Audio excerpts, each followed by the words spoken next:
Okay, I want to welcome everybody here to the Veterans Business Outreach Center. This program is funded by the Texas Veterans Association Commission. And today we're going to talk about small business marketing. So, our objectives for this class are to describe the functional aspects of marketing, explain the different techniques small business owners can use, and inform you on 7 keys to small business marketing. So first thing is, what is marketing?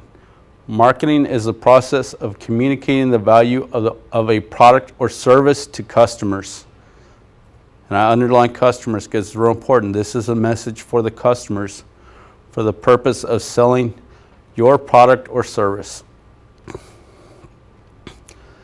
Basic elements of all marketing plans are: what's the product? What are you selling? You need to decide, is this what I want to sell? Am I passionate about it?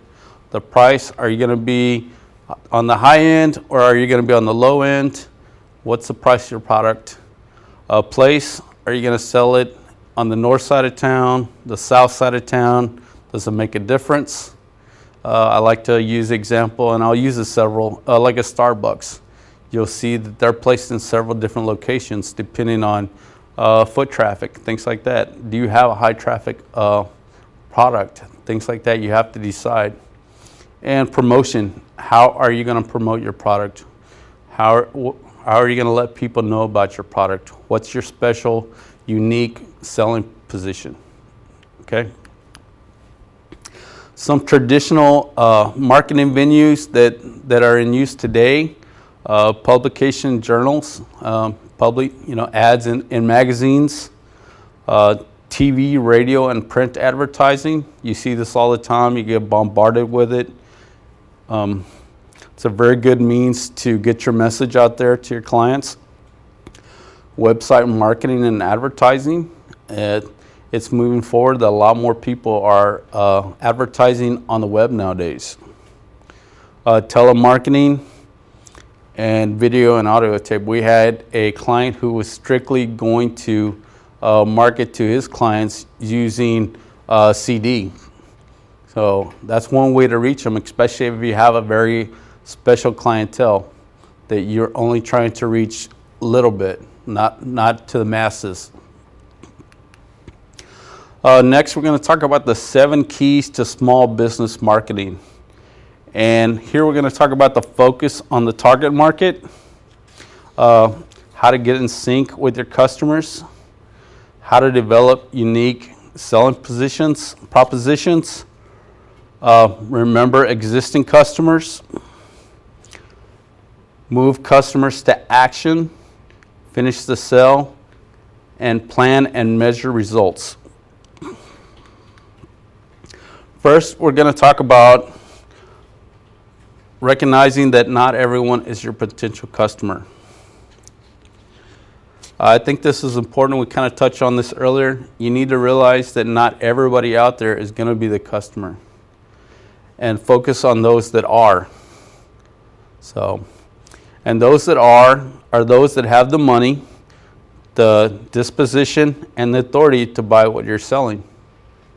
So remember that not everybody's your customer. I mean, I used the example of Starbucks earlier. I'm going to use it again. I don't like to drink coffee in the morning, so I'm not one of their customers. So they don't need to reach out to me. So not everybody's going to be your customer. So this is just an activity that we're going to go over. Describe the different markets, target markets for the following clothing stores: Old Navy, Gap, Banana Republic. I look at like an advertisement for Old Navy, and I see lots of times what they're selling T-shirts for like $6. You look at Gap, and they're using the malls. It's usually more of a high-end store, things like that. You look at Banana Republic, they're in the malls. They also are very heavy on their online presence. They're also a little bit more expensive, more reputable. And kind of like extra credit, what do they have in common? Anybody? No. They all sell clothes. You know, it depends on whether you're looking for the low-cost leader, are you looking for convenience, or are you looking for a name brand? So they all have something a little bit different. The second key to small business marketing is to get in sync with your customers. And right here we say get in sync with your potential and existing customers. Get to know your customers a little bit better. Recognize generational differences. And just push the right hot buttons. And we'll talk a little bit more about those. When we talk about getting to know your customer better, what is the age group of your customer? What is the gender of your customer? I mean, if you're somebody like Dress Barn, you're not going to advertise toward men, you're going to advertise toward women. You know your age group. Are you going to advertise to somebody who's, you know, between 0 and 10? Probably not. But your clothes are more likely to fit somebody 10 and up, right? And I'm talking about women's clothing stores because I know women also have like their junior section and things like that. I mean, what else? Petite juniors. So they all have different sections depending on age and different kind of demographics. Know where your customers live. Do they live on the north side of town, on the south side of town, on the east side of town? Are they willing to travel across town to buy your product? Know where they're from. Lots of times, an example would be like, I don't know how many of y'all shop at like Academy, but at Academy, they always ask you for your zip code. And, you know, that's so that they can know their customer better. They know where their customer's coming from. What are they like? What do they do? Are they a farmer? Are they a doctor, a lawyer? You know, try to find out what they do. How much do they make? Several times, like when you're applying for credit cards, they'll ask you, what is your household income? What is your income? Things like that. And know what they value. And the ways to get to know your customer better is be more observant. When they come into your place of business, try to find out a little bit about them. Be observant about them. What do they look for? What are they looking at? Another way, ask your employees. A lot of knowledge. Your employees pick up on certain things. Do they speak very well? You know, do they speak in broken English? Down here, are they from Mexico? Things like that. Ask your employees. They pick up on stuff that you may not. Get their address. We already talked about the zip code.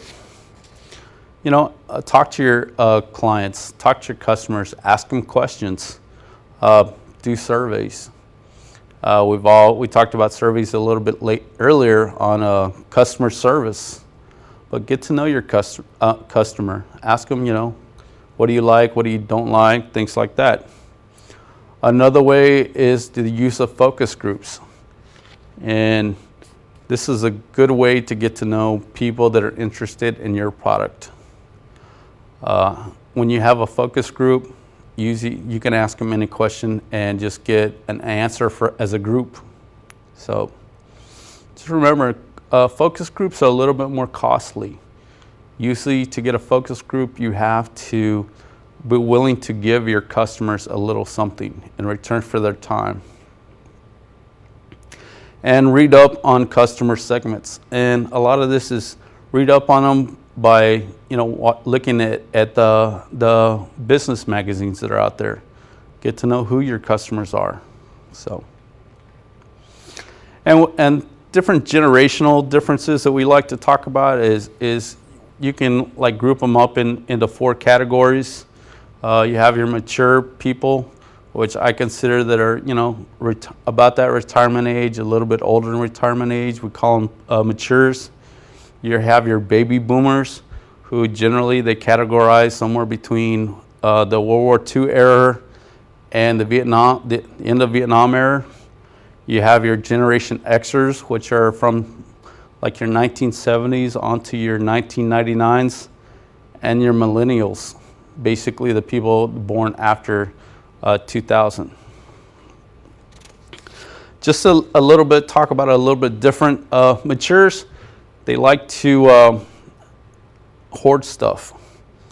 They may have physical impairments. They're concerned about their personal safety and security. They tend to be value conscious. And they're more socially conservative. Baby boomers value their time. They value nostalgia. They like looking younger. They like lifelong learning. So they're always learning things. They like to know something new. And they're more concerned with social issues, like with the rainforest and things like that. So, Generation Xers, these are people, they were seen as slackers at one time. But now as adults, they're looking more focused. They have more responsibility. Generally, Generation Xers are more skeptical and distrustful of what you have to tell them. They need to find out for themselves. And they're more self-reliant and resourceful. Millennials like to be cool, credible, convenient. They like convenience, and they also like cost. They're real cost conscious. So these are just ways that you can group them up in different depending on the generation they're from. So, and like I said, you need to know your customer. Next, we're going to talk about pushing the right buttons. And we'll kind of talk about the hot buttons and the things of value. What does your customer value? Does he value time, family, quality? And these are ways to approach it. Like, how do they want or don't want to feel? Secure, happy, attractive. I like to use the example of insurance here. If you think about an insurance commercial, lots of times they'll tell you, well, if you don't do this, your security's at risk. You're not as secure. Maybe if someone passes away and they're the breadwinner of the group, then your family's going to suffer, if you don't buy our product. And by buying their product, what do? You promote security. They also talk about, happy as like, if the breadwinner dies, the rest of the family is not going to be very happy because their income stream is gone. So, things like that. The third key to small business marketing success is develop your unique selling proposition. What's the one thing that makes your product unique from everybody else's? What's the one thing that makes your service different than everybody else's? You need to sit down, think about that, and we talk about this all the time. It's what is your unique ability? What's the uniqueness about your product or your service over your competitor? Why do people need to buy your product? Some unique selling propositions. Always the low price is always. We know that's Walmart, right? And Walmart, they're generally the low-cost leader. They like to have cheap products. They're good quality products, but they're cheaper. Better pizza, better ingredients. Papa John's, they are moving toward a person's desire for quality. So it's everywhere you want to be. Visa. Basically, we all know this. I saw an article the other day about American Express being hard to have in Europe. A lot of places don't accept American Express in Europe. And here too? In the US, not everybody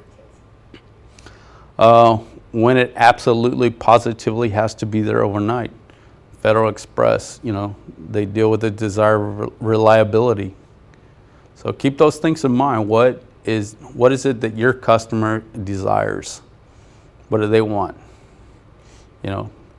And once again, like I said, not everybody's your customer. So basically, what does your customer desire? What does your customer want? The fourth key to small business marketing success is existing customers.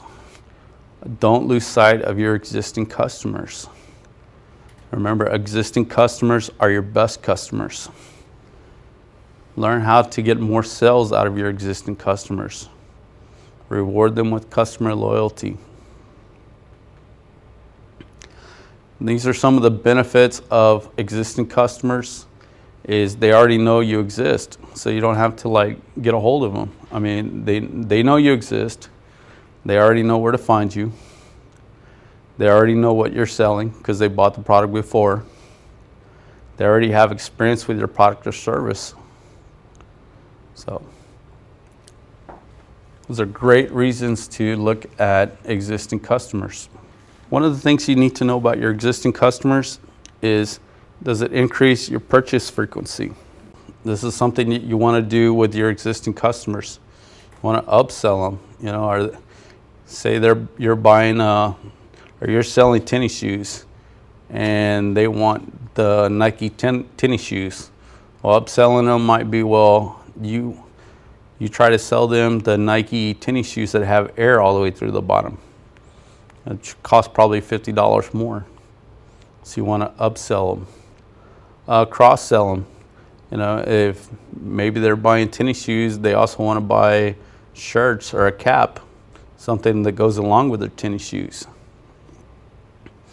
And bulk selling them is, say that you're like, well, buy one, get 50% off another one, or buy 5, get 1 free, things like that.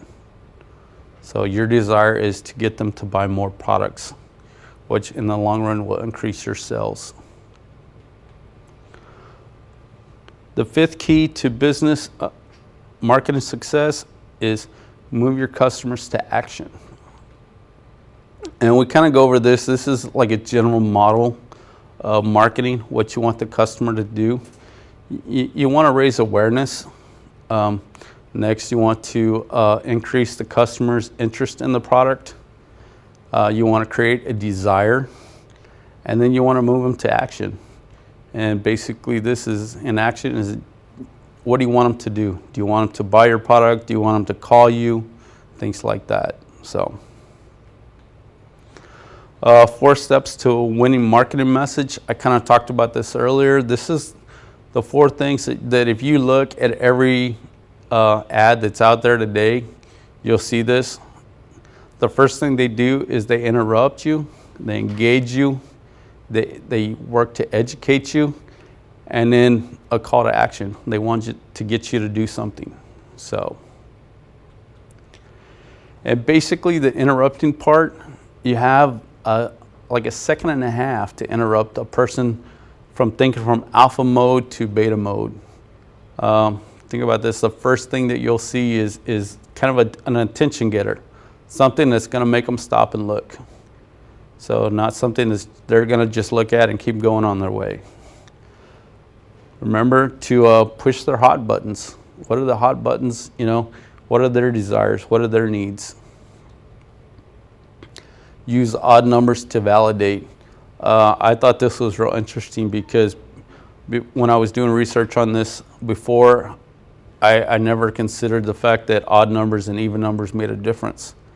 But then I started noticing that a lot of ads have a lot more odd numbers in them. And that for some reason, the way the brain works is you stop and you read something with an odd number, where something with an even number, you can just skim over it and you won't even think of twice about it. Write it in a way that it's going to have a picture or a mental image to the client or the customer. So, some of the killer headlines out there are 5 ways good lawyers steal from their clients. Like I said, that uses the odd number again. You know, I don't know, it's something that piques most people's interest. It'll get their attention right away. You know, they want to know, how do good lawyers steal from their clients? I laughed at this one. How to get rid of your wife for 3 or 4 days. You know, that'll never happen, but how to spot an honest auto mechanic. And we all have to take our cars to the auto mechanic, and we're always wondering, is the guy honest? Is he deceitful? Things like that. So something that everybody wants to know. Once again, these are attention getters. Next, you want to engage them. And this is right below the attention getter. And this could be the headline, but it's usually a little bit longer. And you kind of want to promise them something that if they continue to read, what they'll find is something that they've never seen before. And just remember to continue to push those hot buttons. What are their wants and desires? What can you do for them? Next, educate them. This is the general body, and it provides them with information that will help them make their own decision. Lots of times, have your customers speak for you. Testimonials are one of the most powerful tools that you can use. Somebody from a customer of yours that talks about your product, talks about your service, is a lot more powerful than you talking about your service, because this is an outside source. This is somebody a consumer can better relate to, somebody that is willing to, that has used your service before. Things to avoid the fluff, hype, and generalities. Next, you want to kind of end with a call to action. Lead with the benefits, follow up with the features, give them a reason to believe. Make them your offer in a subtle, low-pressure way. Find some way to get them to act. And at the bottom, continue to push those hot buttons. Remember those hot buttons. This is just an example. You'll see at the very top, the header. Once again, I like those odd numbers, right? 125 full-time and part-time job opportunities available in customer service, marketing, collections. So that's your header. That's your little attention getter. That's to make them stop and read more, want more, change them from that alpha mode to that beta mode. Next, if you or someone you know are looking for a job or a better job, join us. Basically, this is to engage them. Who are you looking for? Who's your customers? Get them involved. Basically, here your customers are going to be customer service and marketing collections people. Get them involved. People that are looking for a job or people that already have a job. Next, you want to educate them. Customer service contact industry job fair. Talk about the job fair that's out there. Give them a little bit more information. Where is it going to be at? It's going to be on Wednesday, August 11th from 10 till 3. Give them a little bit more information. Where it's going to be at. Talk about the bottom. Centers do different things such as ticket sales, hotel reservations, collections, etc. And if you look at the very bottom, it's kind of a call to action. Go to the website for directions, find out more information about the industry. Call, find out more information, attend the job fair, things like that, a call to action. The sixth key to small business marketing success is basically make your customers an offer they can't refuse. I wish I could do the Godfather impression. I would do that here, So, and this is very important too. It's like use guarantees and risk reversal. And what a risk reversal is let your customer know that you're there for them, that you're providing a service or a product, and if something goes wrong, then you'll replace it for free, or you'll go out there and perform the service again for free. Part of risk reversal is don't let the customer think they're all alone. Let them think that you're there with them throughout the whole process. You're not a fly-by-night company, that you're going to be there for the long haul. You're always going to be there for them.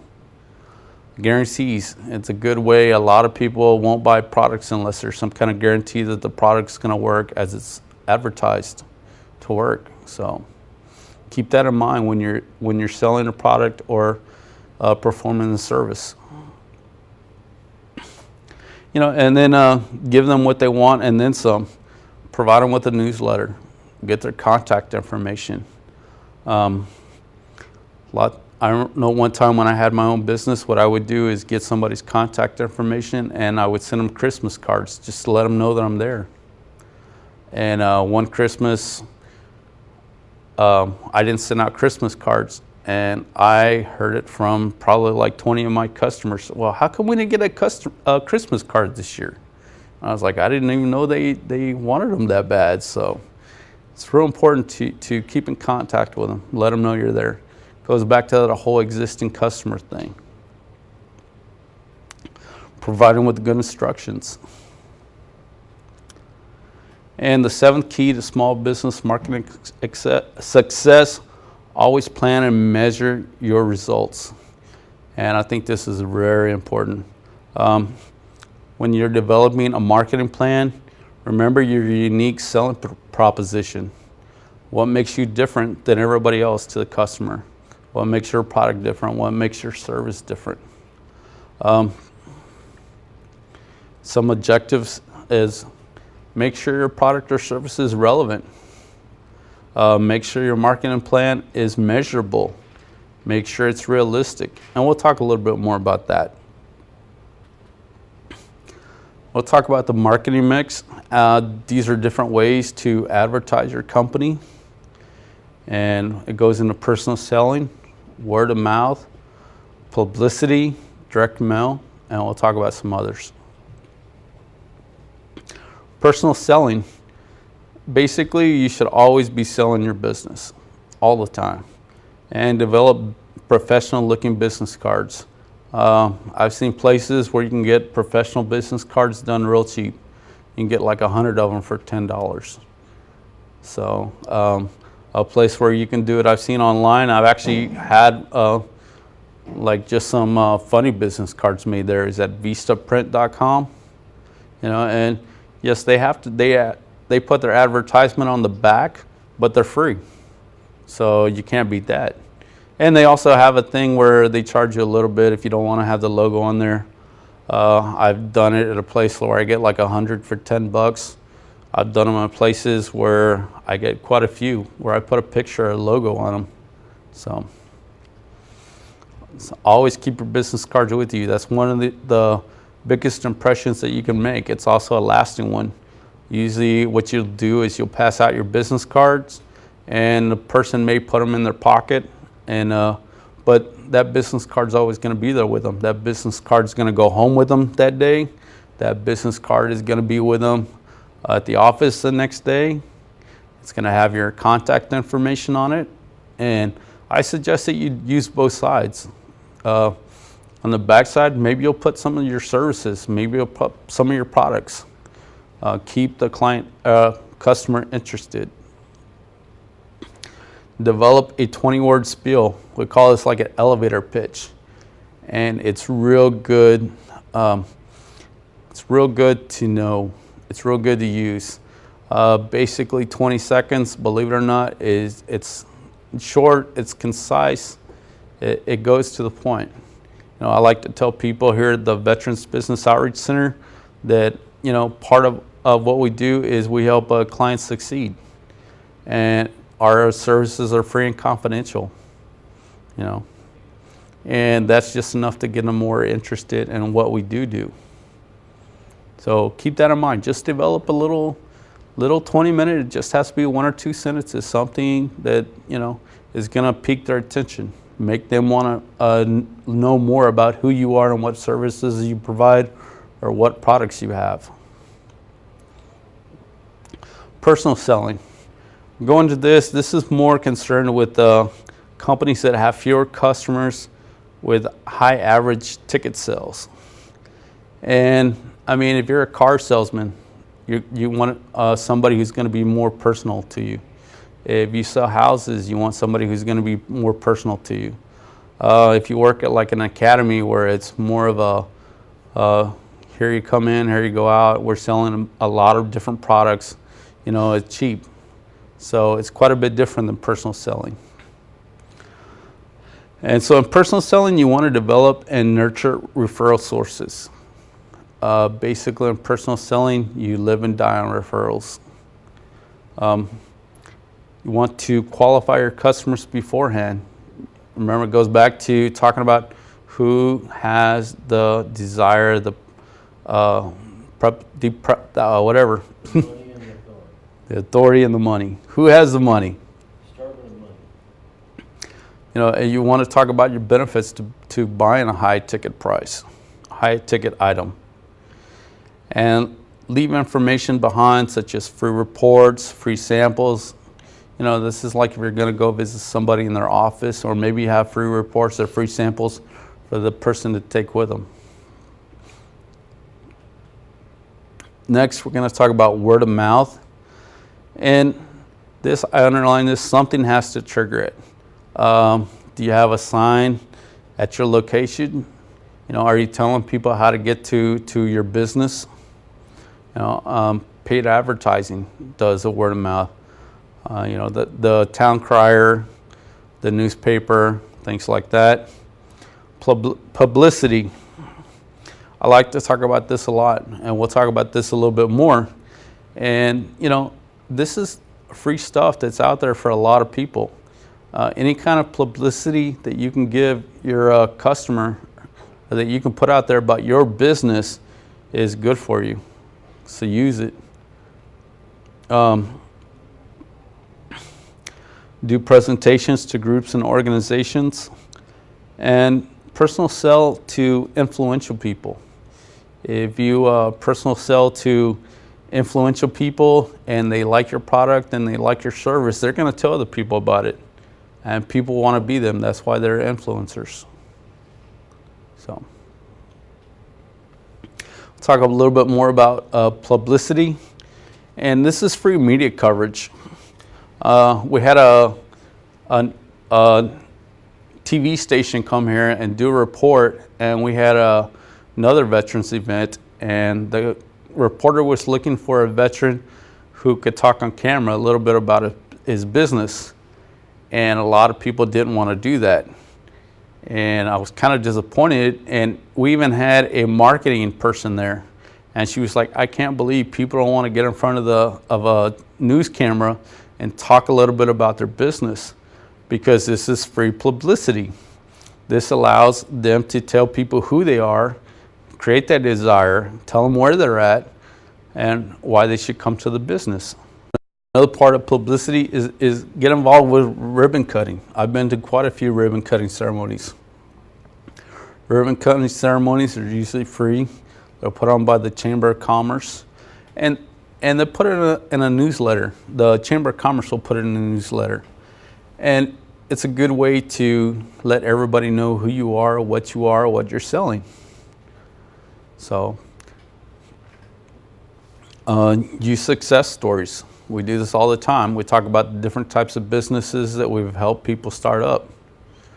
You know, get out there, any kind of success story you have, let people know. Usually these are free services, you know. It's just as good as a testimonial.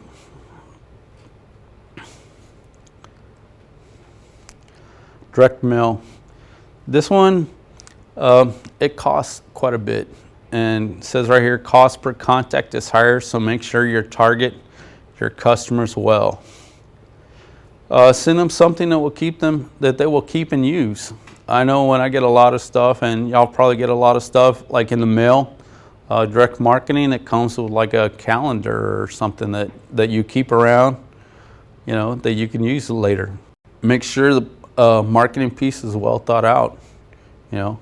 Make sure you have what you want them to have. Make sure you have that you've reached all their desires and wants, that you have all 4 sections, something that's going to gain their attention, you know, something that's going to keep them interested, then you're going to educate them, then you're going to have them a call to action. You want them to do something. And right here, lumpy mail works great. So, the bigger the direct mail is to somebody, the more they're going to open it and see what's inside of it. So if you just send them a letter that says, this is who I am, this is what I have, this is my offer for you, they're more likely just to throw it away if it's just one letter. So, and I think this is real important, measure your results. Find creative ways to measure results. Invest in media for which it is easier to track success. Track the results of each activity and modify your plan as needed. When I had a business, I would advertise every which way. I used the yellow pages, I did direct mail, I did brochures, printed media. I advertised in local publications, things like that. And I would always try to find a way to track what the publication was doing. I can tell you, type of business I was in, I advertised in the yellow pages. I've got nothing out of the yellow pages. And the way I would track the customers is I would just simply ask them, where did you see the ad at? Well, it made you walk in the door today. Things like that. Find out what is working and what's not working for you. I found it real quick. Well, if the yellow page ad's not working, I don't need to advertise in the yellow pages anymore. That saved me, a couple $1,000 in my advertising costs. I would ask them, did you see my name in the local publication? They're like, yes. So I knew that was working. That was a good place to put my ad. I continued that service, and kind of like with the free media, the print advertising, I left them with something free that they could always use. So it's real important that you track your results, what is working and what is not working. This is just a brief schedule, it's considered student recruitment. You can kind of look at this as, I look at it as recruitment schedule for like a university. You'll see in January, what they'll do is basically January, February, March, they always have their website up. They always have an online presence. But in January, they hand out brochures, they do radio and TV shows, and they use direct mail. Which usually when a person's gonna apply for a university, they're gonna do it like in January or August, September, something like that, when school's about to start. Next, you'll look in February. Think about this, school's already started. So you don't want to do the brochures anymore. You don't need to do the radio and TV shows anymore. Basically here, since it's already started, you want to educate them. So you do press releases. Keep them interested. Let them know that you're out there. In March, the semester is just about over. Their recruiting is on the downside. And they just want to keep it in people's minds. So they use advertising and radio ads. And this is kind of the way that you need to look at your schedule.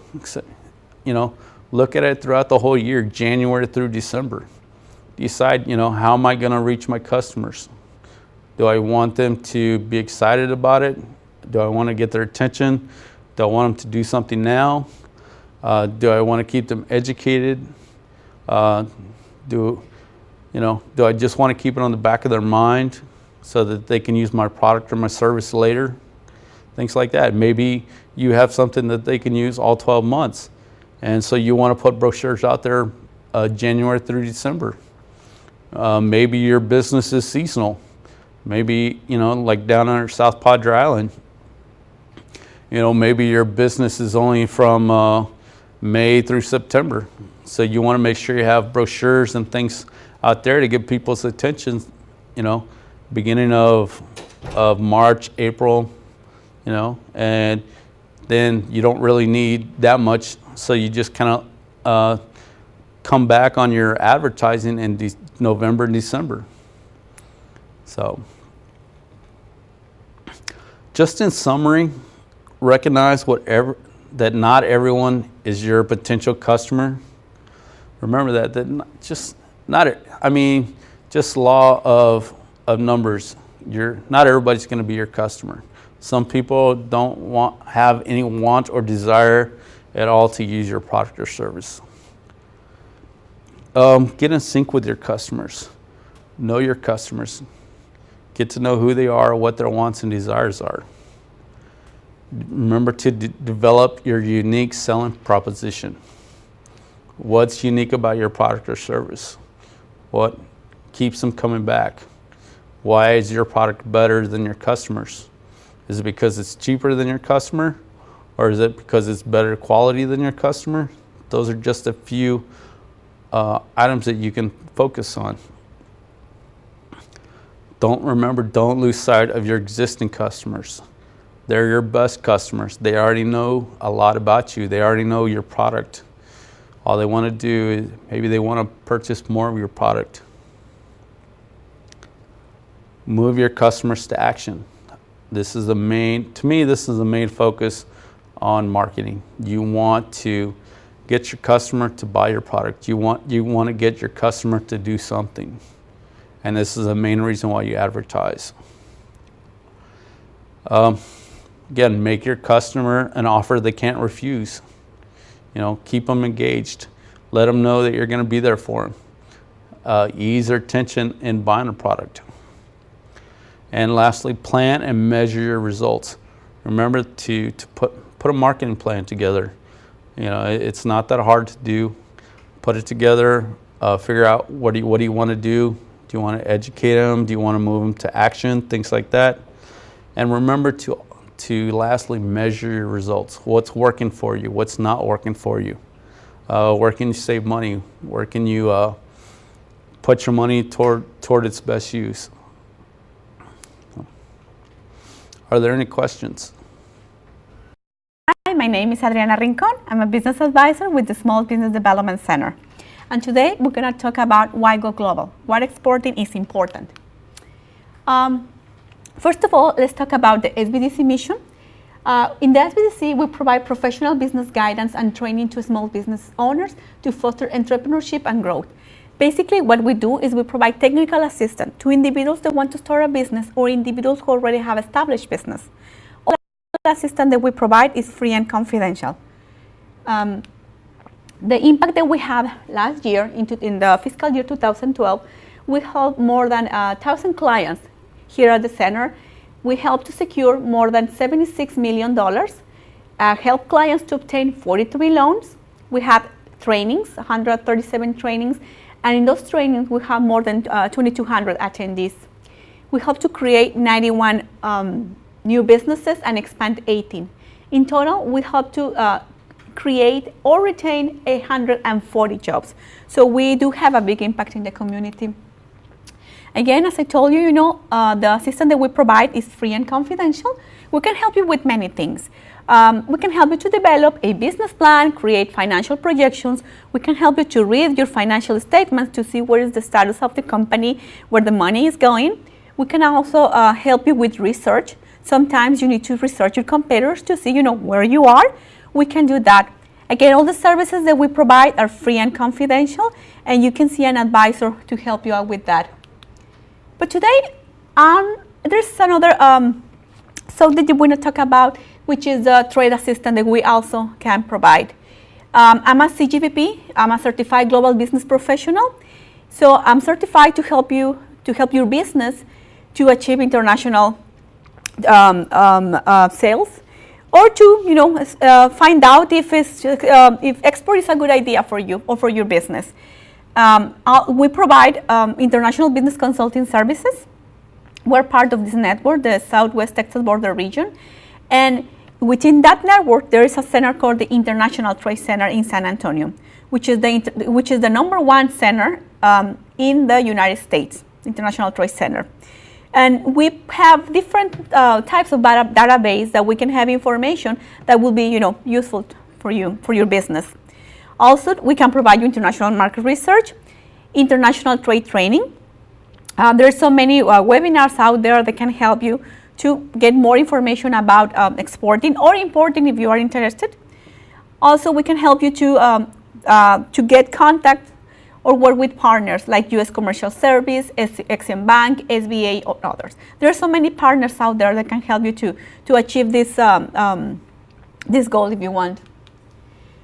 So let's start with this, what our President Obama says. In a time when millions of Americans are out of work, boosting our export is a short-term imperative, but it's also critical for our long-term prosperity.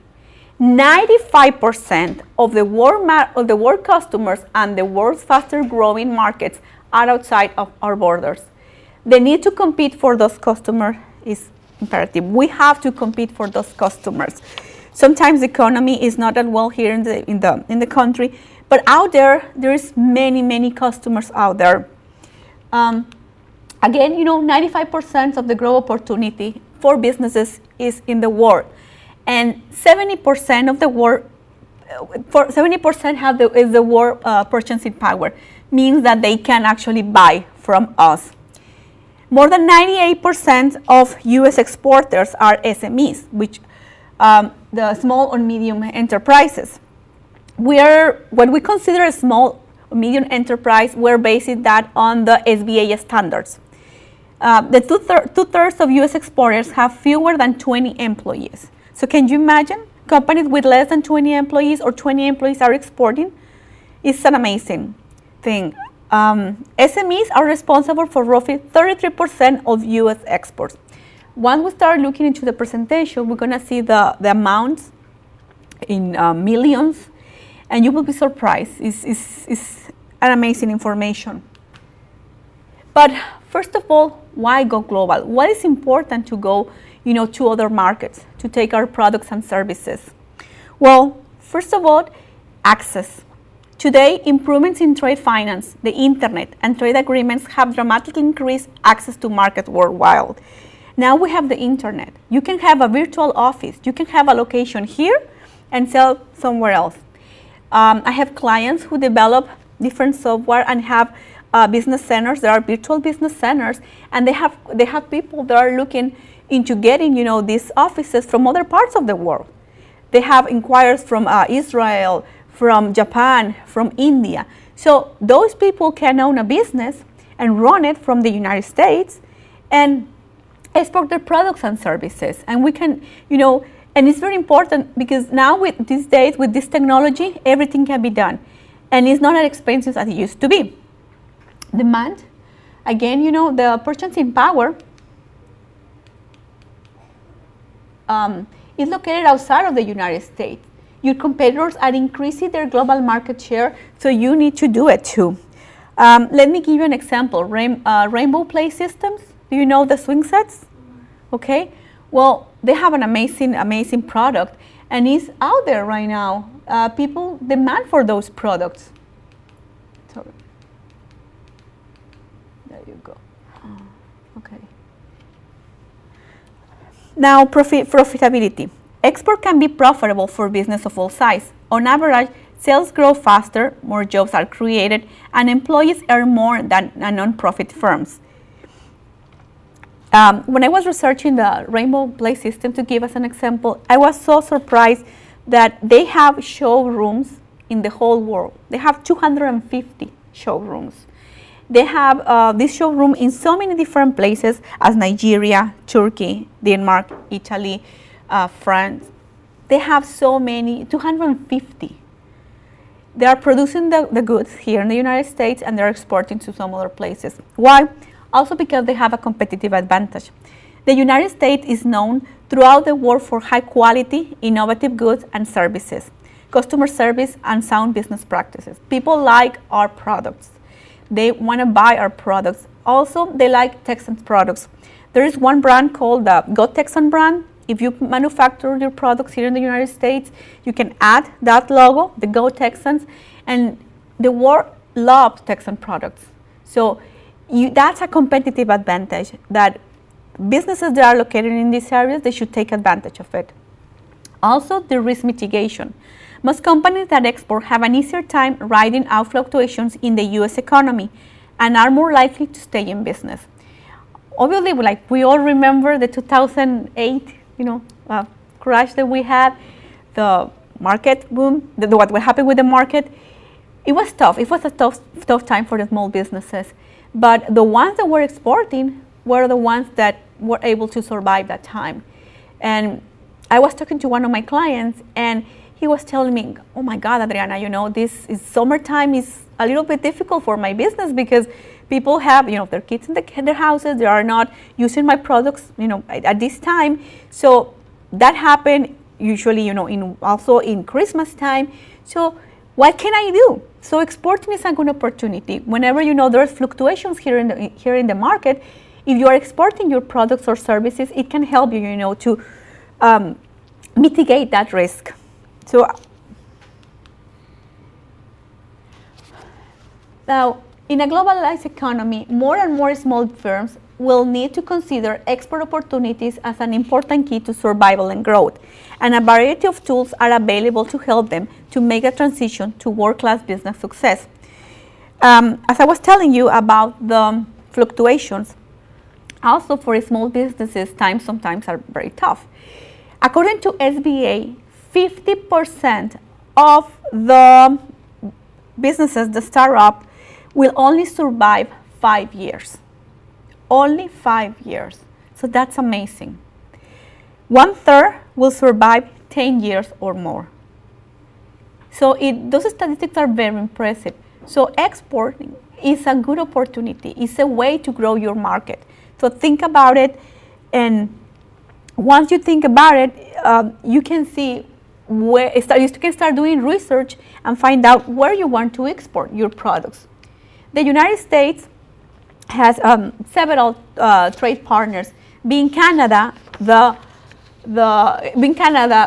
has been ranked as the number 1 trade partner for United States, followed by Mexico, China, Japan, United Kingdom, Germany, Brazil, Netherlands, and Hong Kong. So it's very important that you know this information, because we can start doing some research and find out if your product or service is needed in those countries, and if it does, you can start exporting. Now, more important, here in Texas, the Texas export shipments of merchandise in 2012 totaling more than $264.7 billion. Texas is the state's largest market was Mexico. And it's very important here, you know, to know that Texas has been ranked at the top 10 exporting state for 10 years in a row. So we're good. We're doing something good. And where our exports are going? Well, the main of a chunk of our exports are going to Mexico, then to Canada, China, Brazil, and the Netherlands. So it is important that we know this information, because now, if you have your business in Texas, you know who are the main, you know, the most important partners for you to export your business, or who purchase, you know, your products. You can purchase your products or your services here in Texas. Now, from the United States to Texas, now let's see what cities are exporting to the world. Well, the area of Houston, Sugar Land, and Bayton, they are exporting 110 billion. Dallas-Fort Worth, 27.8 billion. San Antonio, New Braunfels, 114 billion. El Paso, 12.8. Austin, 9.7. Laredo, with 5.2. This area, which is the McAllen Edinburgh Mission, with 5.2 billion. Brownsville and Harlingen with 4.6 billion. We are there. We're exporting a lot, this area. So it's very empowering to see this information, because we can do it. Our products or services can go, you know, around the world. Companies are doing it here in the Valley. We're part of the statistics, and I want you guys, you know, to think about this, and maybe next year, maybe the following year, we can be part of those 4.2 or more. We can reach the 6th.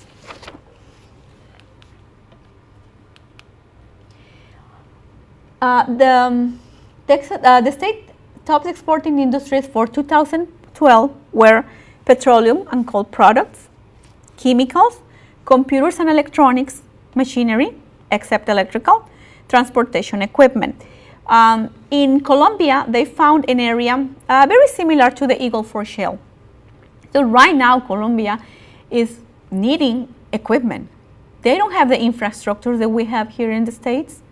They need those infrastructures. So a lot of companies are going to Colombia to provide those services. They are creating new highways. They're needing equipment to get that oil and gas that they don't have in the country.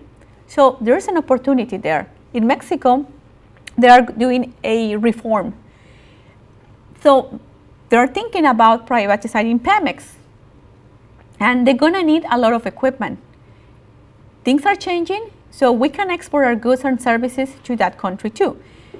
We can increase that level of we have already, we're currently exporting to them, but we can, help to increase that number. There are many things are changing in health, with the petroleum and gas, and they are needing our services. Yesterday I was in a conference, and they were giving us all these numbers, and it's very impressive because Mexico spends the same amount the United States in education, but the money is going somewhere else. But now they're changing all that new reform. They're gonna be spending the same amount, but now they're gonna be able to see it, But we have the products and we have the services that they need. There are franchises, for example, here, like Sylvian Learning Center or Kumon, other franchises, they can go to those places and they can be used. And that's exporting a service. It's very important also for you to know that the government here in the United States is helping you to achieve those goals. The U.S. Commercial Services is an entity from the from the Department of Commerce that can help you achieve those goals. The U.S. Commercial Service is a trade promotion arm of the U.S. Department of Commercial International Trade Administration. It's represented in over 100 U.S. cities and in more than 80 countries, helping U.S. companies sell their products and services worldwide. You are not doing this alone. The United States is helping you to achieve these goals. Where's the closest one? The closest one is in San Antonio. Daniel Rodriguez is the director of the center, and we can make that contact for you. We can call him at any time. He comes to our center very often, and he's always willing to help you out to achieve those goals. They have several different services. They have the International Partner Search, and this is a list of pre-screened contacts interested in your product and service. You can contact them and say, I produce this good, or I provide this service. Do you know where they can, what markets will be interested on my product or service? So they go and find out, those markets for you. The goal key matching service. Once they find out, what countries or what countries are interested in your goods, or they can create this appointment when you can meet them. And it's a potential client because they already pre-screened that person. So it's not someone that you just that you don't know anything about them. It's someone that you very likely you will make business with. The call key matching service provides one-to-one appointments with pre-screened potential agents, distributors, sales representatives, government contacts, or joint venture partners, which they can distribute your product. The international company profile delivers background information needed to evaluate an international firm. This is very important because when you go to another country and you don't know, what companies out there, if they're legit, you don't know. So the U.S. Commercial Service, they do. they go. Daniel was telling me one time when we went to a Colombian presentation that one of his clients was about, to go and make this business. So they went and looked for this company, and the company wasn't there. They gave them a false address. So it is important to use these services. Why? Because here in the United States, we have very good work ethics, and we like to do business, and we are very honest. But in other markets, it's a little bit more difficult. Yeah. Yeah. Yeah. So that's why it's important, to use the services. I'm not gonna lie. Some of these services, they may have a little some charge, but it's not that expensive. But as I tell my clients, it's the cost of doing business. It is, but you can have a lot of rewards if you, take your due diligence and use these services. Also, they have this magazine called the Commercial News, and it promotes products and services over 400 international buyers in 141 countries. I was reading this magazine early on, and now they changed the name. It's Think Global. Now it's called Export USA. And if you want more information about this magazine, or what products are there, or just by curiosity to see what products and services are being promoted, go to thinkglobal.us, and you will see what companies are listed into the in the magazine, and maybe your company can be in the next issue. Once you decide to use the U.S. commercial services and see what markets are available out there, you need to think about the trade agreements. If you're going to go to a country, it's better if you go to those countries that already have agreements with the United States. Currently, the United States has 14 free trade agreements in force with 20 countries. They have an agreement with Australia, with Bahrain, with Chile. They have the CAFTA, which includes Costa Rica, Dominican Republic, El Salvador, Guatemala, Honduras, and Nicaragua.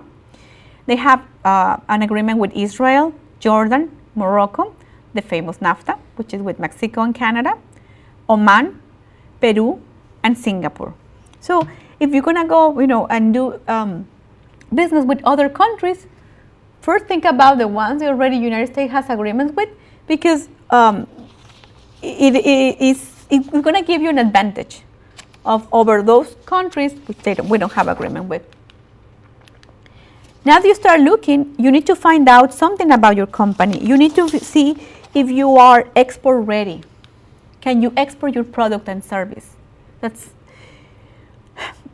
First of all, you need to ask, do I have a product or service which has successfully sold in the domestic market? We can think about who can give me an example? For a domestic product that has been sold good here in the United States and now is in another country. Nike shoes, Weight Watchers. I was thinking about Weight Watchers. Yeah, right now in Mexico is famous Weight Watchers. Tostino's Pizza here, and now it's being sold in other countries. Yeah, we can think about so many products and services. So, and I'm not saying that it has to be very famous, that your product and service has to be famous, but if you have been able to sell these products and service here in the United States, well, it can be sold in another place. Do we have an international marketing plan? That's very important. If you're gonna go abroad to another country, you need to know what you need. You need to know several things. You need to understand the culture. Well, you need to understand the culture. You need to understand the culture, what different things they value.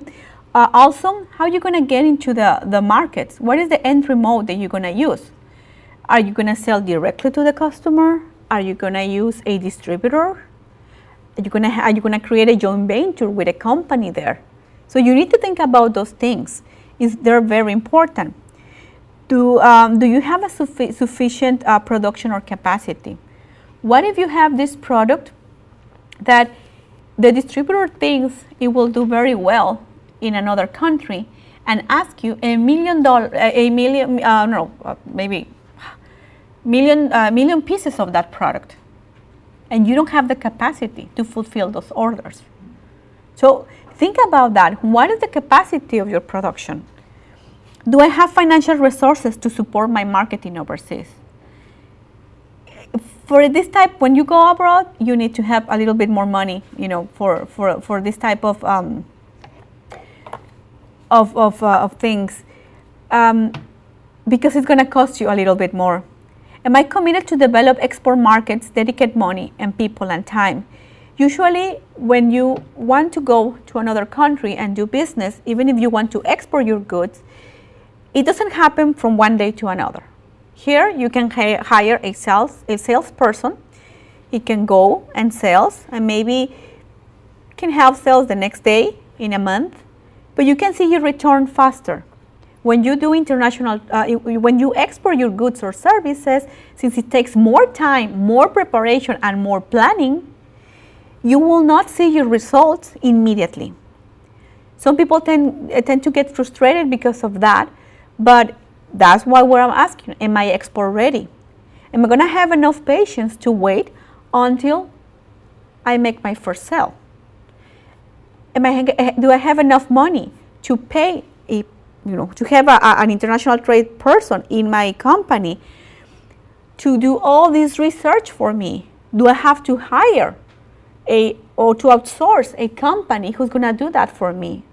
Do I expect from my manager to contact the U.S. Commercial Service and get together with them and also do the things that he has to do, or to manage the people he has to manage in the company? So it takes time, it takes patience, it takes money. So are you export ready? Are you committed to provide the same level of service internationally as you provided domestically? To have adequate knowledge of product packaging modifications that may be required to satisfy foreign regulations and cultures. You know that in Japan, if you give a set of four things, it's a bad luck. It means that you are giving them death, because the sound of number 4 and the word death, they are very similar. So that's a bad luck. So if you're a company that are selling creams or soaps or any type of product that you are offering, and you put it in a set of 4, well, you may have an issue selling it in that particular country. I was in a presentation, and they were giving us this example of the watches. If you give a watch to the Chinese, that you are wishing them death. And it is true, So those times here we promote the watches as a gift, as a Valentine's Day gift or as a Christmas gift. But in other cultures, you cannot do that. So you need to have. That's why you need to adequate resources to investigate all these things, because your success in international markets depends on that. Do I have adequate knowledge for shipping overseas? What modes of transportation do you gonna use? Do you need to use if you're gonna ship your goods? Well, maybe you can use ship. Maybe you can use a airplane. Depends. Do you have a custom broker? Do you have your team that helps you out to export your goods? Sometimes it's cheaper to use one mode of transportation than the other. Maybe the lead time, the time of ship. Maybe if you are shipping perishables, they need to get there faster, which is gonna increase the transportation cost, if it's worth it or not. So it's important to know. That's why, again, we need to have a team that helps you out, to find out all those things before you go to an international market. The rewards are many, especially monetary. But you need to do your due diligence and understand all these concepts before you go to international markets. Also, do I know enough about export payment mechanisms? This is very important. There are several export mechanisms that you can use, but you need to know what other cultures, are used to. For example, in my days as working in the International Bank of Commerce, I used to work in the letters of credit department. And to me, it was amazed how every transaction that was done with China and Hong Kong, it was made through with a letter of credit. Everything had a letter of credit, uses a letter of credit. And I was amazed. And until this day, they all still use a letter of credit. Some other people like to use open accounts. But to be honest with you, if you don't know that company, maybe you will not open an account for that company. Will you give them payment in advance? You don't know. So you need to understand and you need to find out what export payment mechanisms you want to use. Depends of what country and depends of the culture and depends of your needs. That's very, very important. A letter of credit may protect you, from getting, from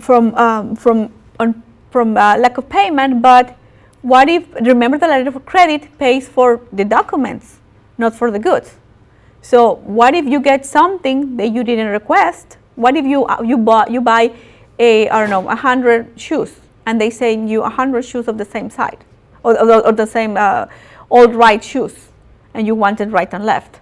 So those things had happened. I've seen them. So it's important to establish all that information into the documentation that you're going to use, and that's why you need a team who knows about international trade. The U.S. Commercial Service, they offer in their website this export questionnaire. It's very simple, and it asks you all the questions that you need to know. They'll ask you all these questions that you need to answer yes or no, and it will tell you if you are export ready. Again, remember that you need resources. You need to create a team and have patience, because the success may not be achieved as soon as as fast as you may want.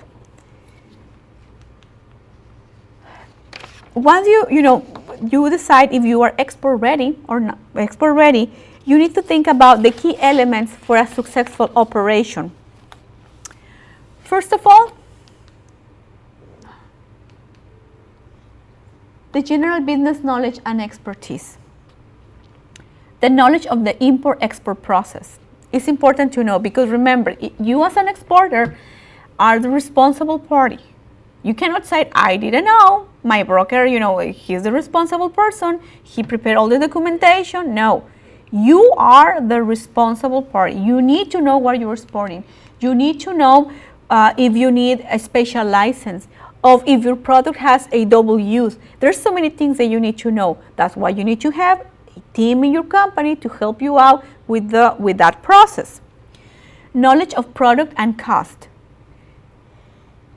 You need to add more cost into the product. Why? Because you have to ship the product. Maybe you have to do modifications and packaging. Remember what we said about the example of the set of 4?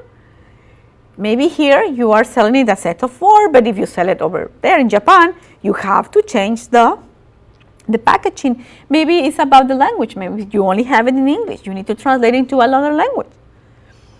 Maybe in another, maybe in Europe, you need to have there's a special seal that you need to add, and you need to pass over there. So all those things you need to take into consideration. The relationship with your supplier or your buyer. What type of relationship you have with them? Are they gonna distribute your your product? Can you trust them? Are they marketing the product to the right, consumer, to the right target market? You want to control. You're gonna want to control that, because at the end of the day, it's your image, it's your product. The knowledge of the market. You need to understand a little bit about the market. The ability to establish a new market, if you want to. Ability to sell to a specific market efficiently. Working capital. That's a very important one. But even more important when you're doing international, you're exporting your goods. If it's important having working capital for your business here, exporting, it takes a lot of working capital. Working relationship with professional partners. those are key elements for a success operation. You need to have them. If you don't have them, you can outsource them. But it's important for you to know all this good. And the ones that are critical for the success is the management commitment. The management need to understand that it's going to take time and money, and be willing to wait and to pay for those for a team that's going to create the export success. In deep experience with a product or service, you need to know your product or your service well enough so you can explain what it does, what it does to another markets. Adequate cash flow, capacity and capability to produce international products or to provide service. Remember what we said? What if you have? What if they ask you for, I don't know, 250,000 pieces of this telephone, and you don't have, and you cannot produce it? So you need to understand that. So these are the top four conditions to go global. Some things that are not critical for success are international expertise. You may not know everything about international trade, but you can hire someone. That's not a problem. But you need to know about your product or service. That's important. Foreign language ability, it helps, but it's not essential. Travel to foreign markets. You don't have to, but it helps. It helps to go, see what other markets have, what is your competitors, how they look, what they value. It's important, to go and see, because they may have what you can. They say the common sense is not common knowledge. So what for us is very common, for other countries or not. For example, let me give an example. Diapers, the diapers. We don't use cloth diapers anymore. Like I rarely see persons who use them. In other countries, they are a common thing they use. So there are potential opportunities there, but why are they using them? Start thinking about it, and it can be opportunity. So it's important for you to go and visit the place.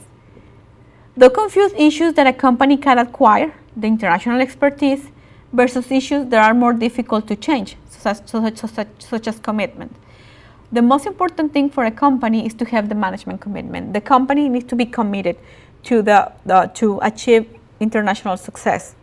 You need to create a team that's going to help you out to develop that plan. It may not, maybe the first time you choose a country that is not, maybe at the first time when you are, getting together your team, you can start talking about countries and say, no, let's go to Mexico because Mexico is, is a neighbor and he's here, or Canada. But maybe when you start doing the research, you find out that, maybe, they don't need that product because they have the competitors, or they have producers that are currently in that country that are selling the good cheaper than I can manufacture.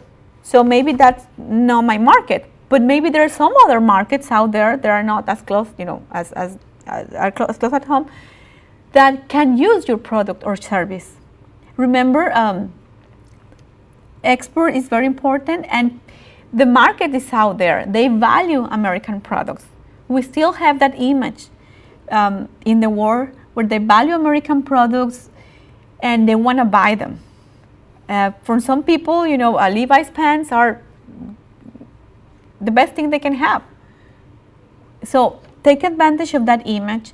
Do your analysis on what can you do, with what you currently have, with the product or your service they have.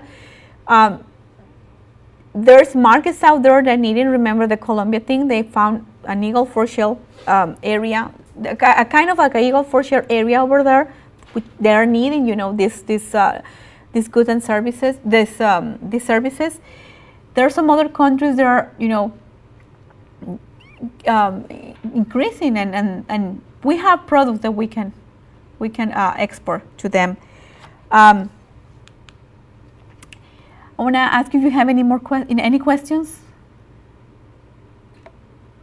use the services of the U.S. Commercial Service. Believe me, they're worth it.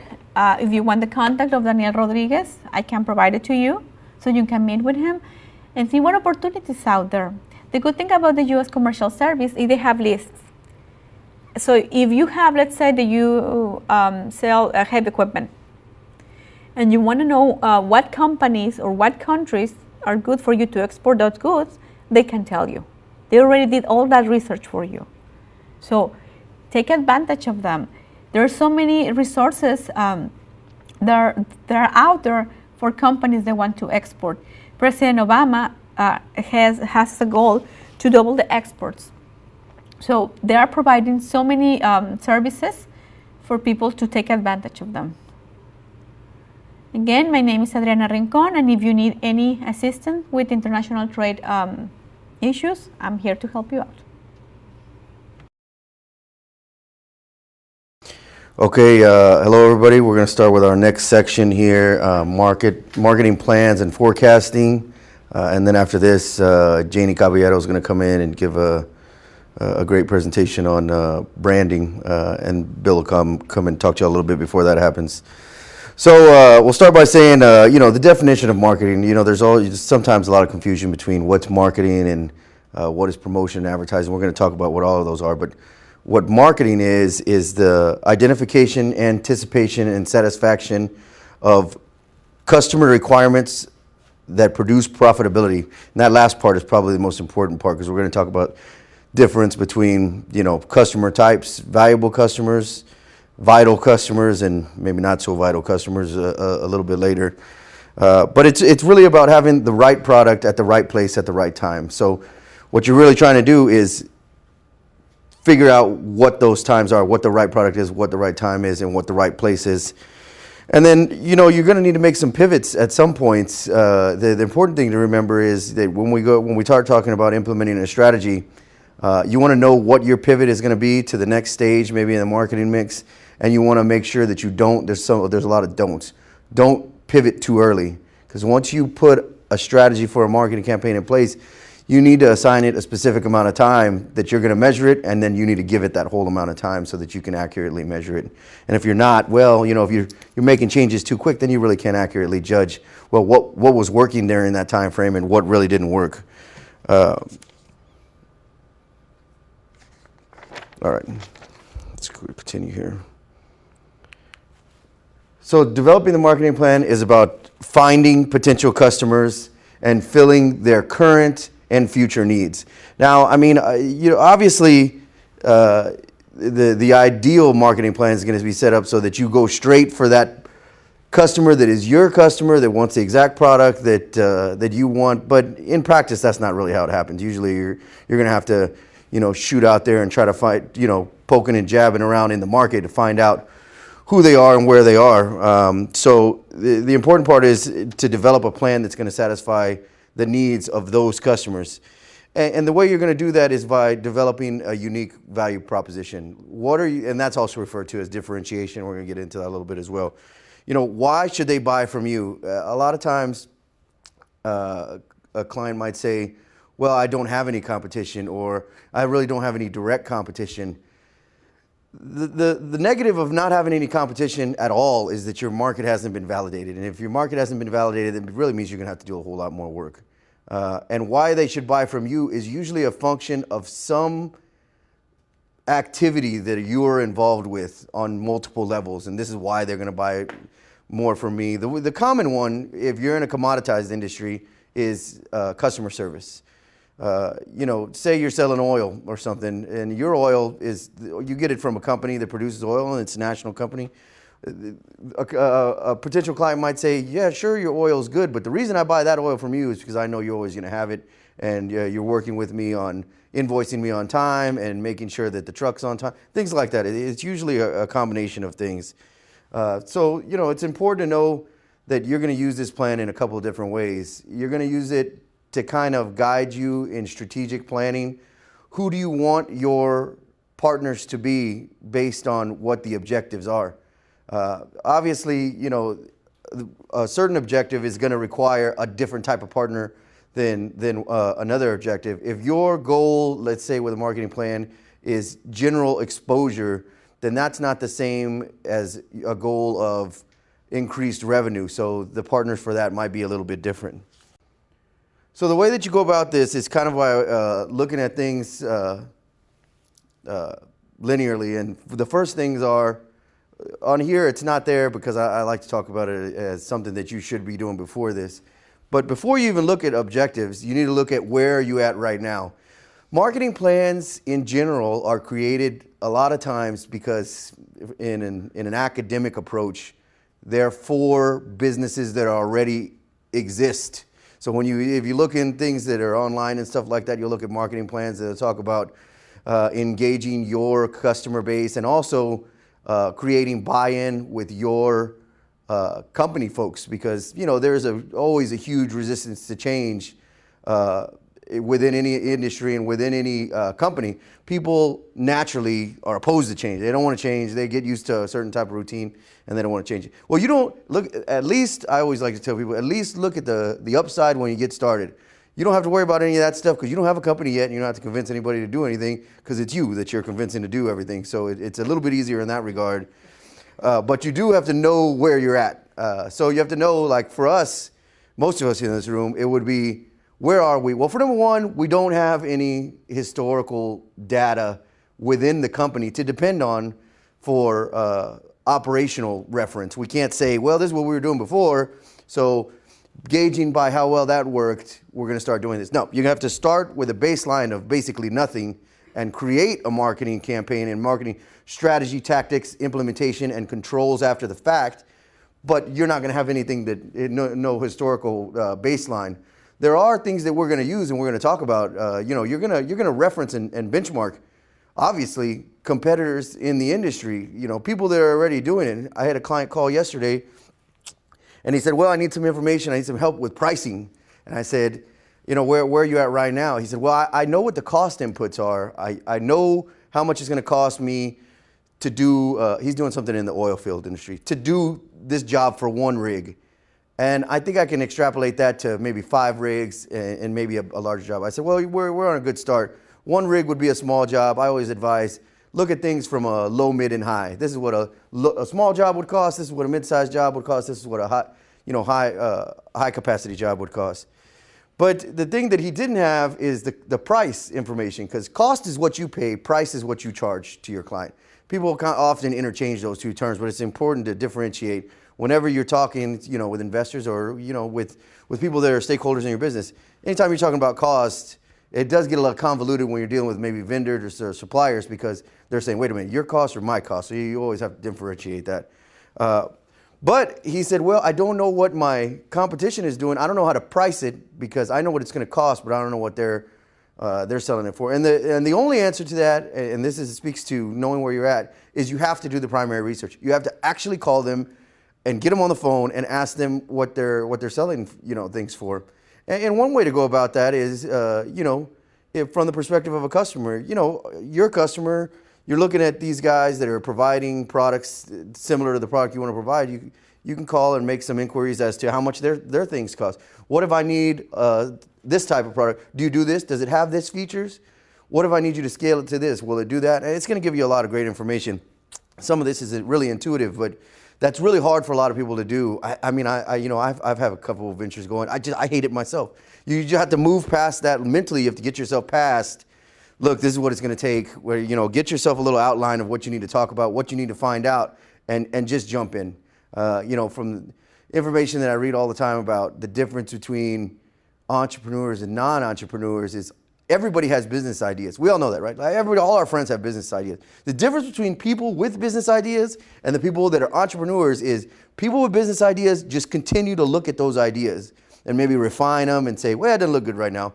Entrepreneur, you have to at some point, you just have to say, that's it. I'm just going to go in there and jump in and start doing what needs to get done. Some of the times it's not going to be the right steps. There's always that saying that most of the serial entrepreneurs in the world, they failed more than they succeeded. I mean, everything you touch isn't going to be successful. But that speaks also to the fact that a lot of CEOs in tech com are all rehired after they've lost millions of dollars. And it's on the news and people will say to themselves, why did they rehire that guy? That guy's full of information. Millions of dollars were just wasted producing the information that is in that guy's brain right now. And that's why they rehire him every time. Well, this one went bust. We lost $15 million, but now he knows what not to do. And, a lot of times I tell people, knowing what not to do is, in my personal opinion, way more important a lot of times than knowing what to do. Because at least you're not going to, fall off a cliff. I mean, if nothing else. So when you're looking at this, you need to look at what your objectives are after you figure out where you are. Right now, the first thing you know is that you're at the beginning because you don't have operations. Most of you, unless some of you out there that are on the online, if you have an operation already started, well, then you're in a much better situation because you have some historical data and we can look at that and say, what have you been doing? What's your marketing mix? And then we can figure out how we're going to pivot. But for the majority of everybody else, let's say 80%. You haven't started anything, so you gotta figure out how you're gonna address this. Most of the time, it's a combination of all of these in terms of you need to look at increasing your exposure. You want to increase your sales. You definitely don't want to cut advertising expense at the beginning. That's horrible. It needs to be inverted. Your spending for advertising at the beginning should be opposite your spending for everything else.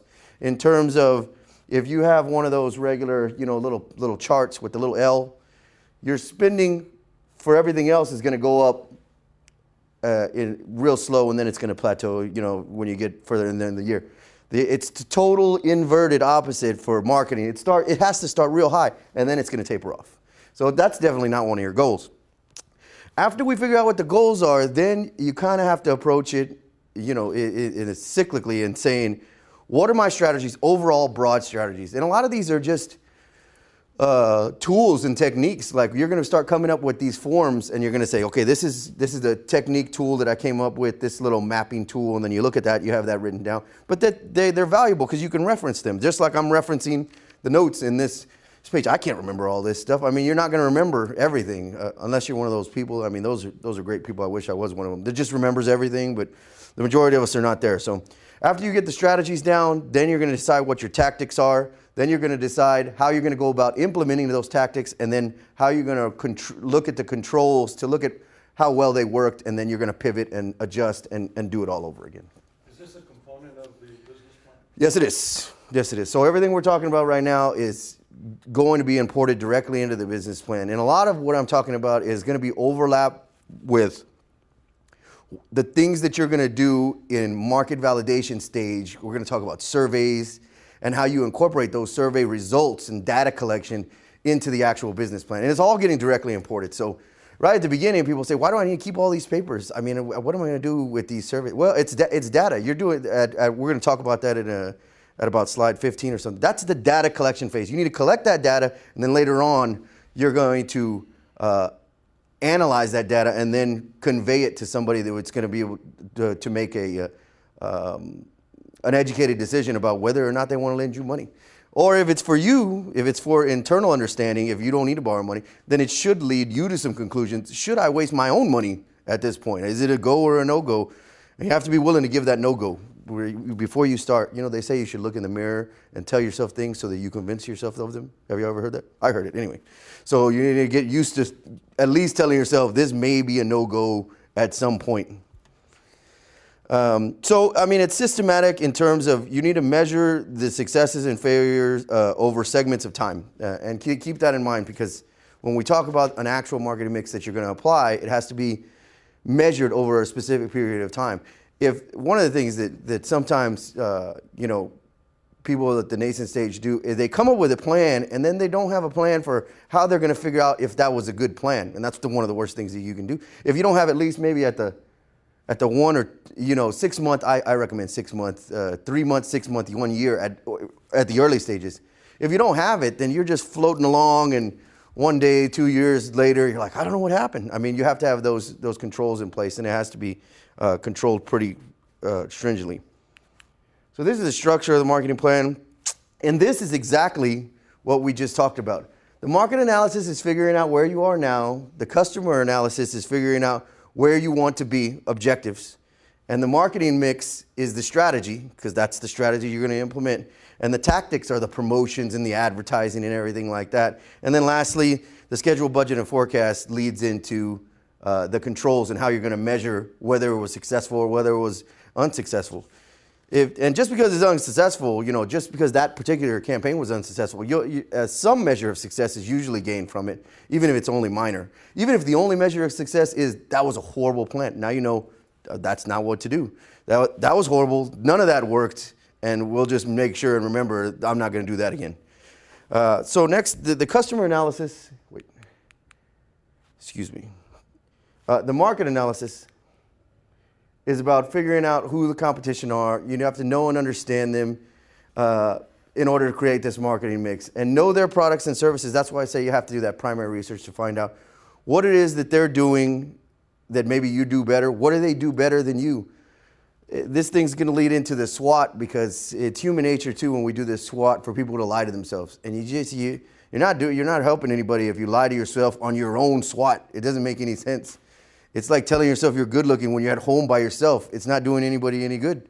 You need to create this thing with the idea that I need to really find out what's going on out there in the real world.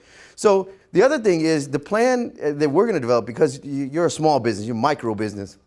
This plan has to be liquid and organic. It has to be ready to change at a drop of a dime, because one of the only benefits you have as a micro business, a small business, against large companies, large competitors, is that they have overbearing infrastructure that creates hurdles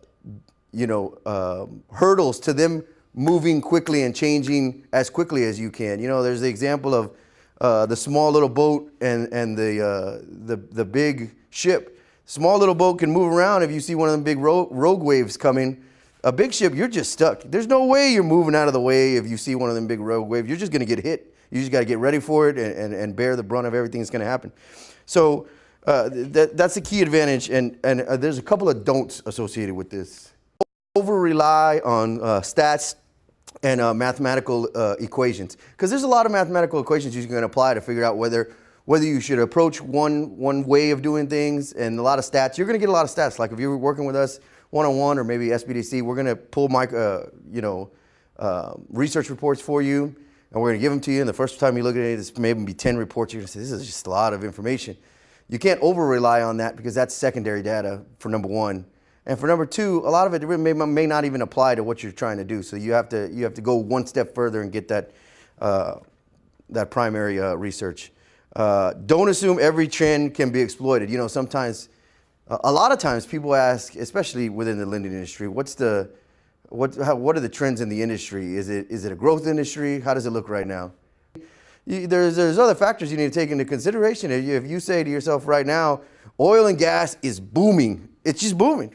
Is that a fact? Well, everybody down here probably knows that is a fact.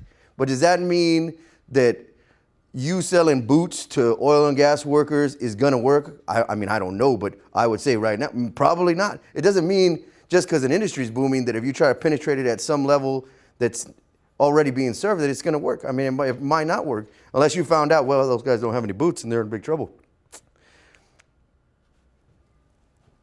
And lastly, don't use a small sample size. And this is a big one. I always tell people, if you've already, and a couple of these things, you can kind of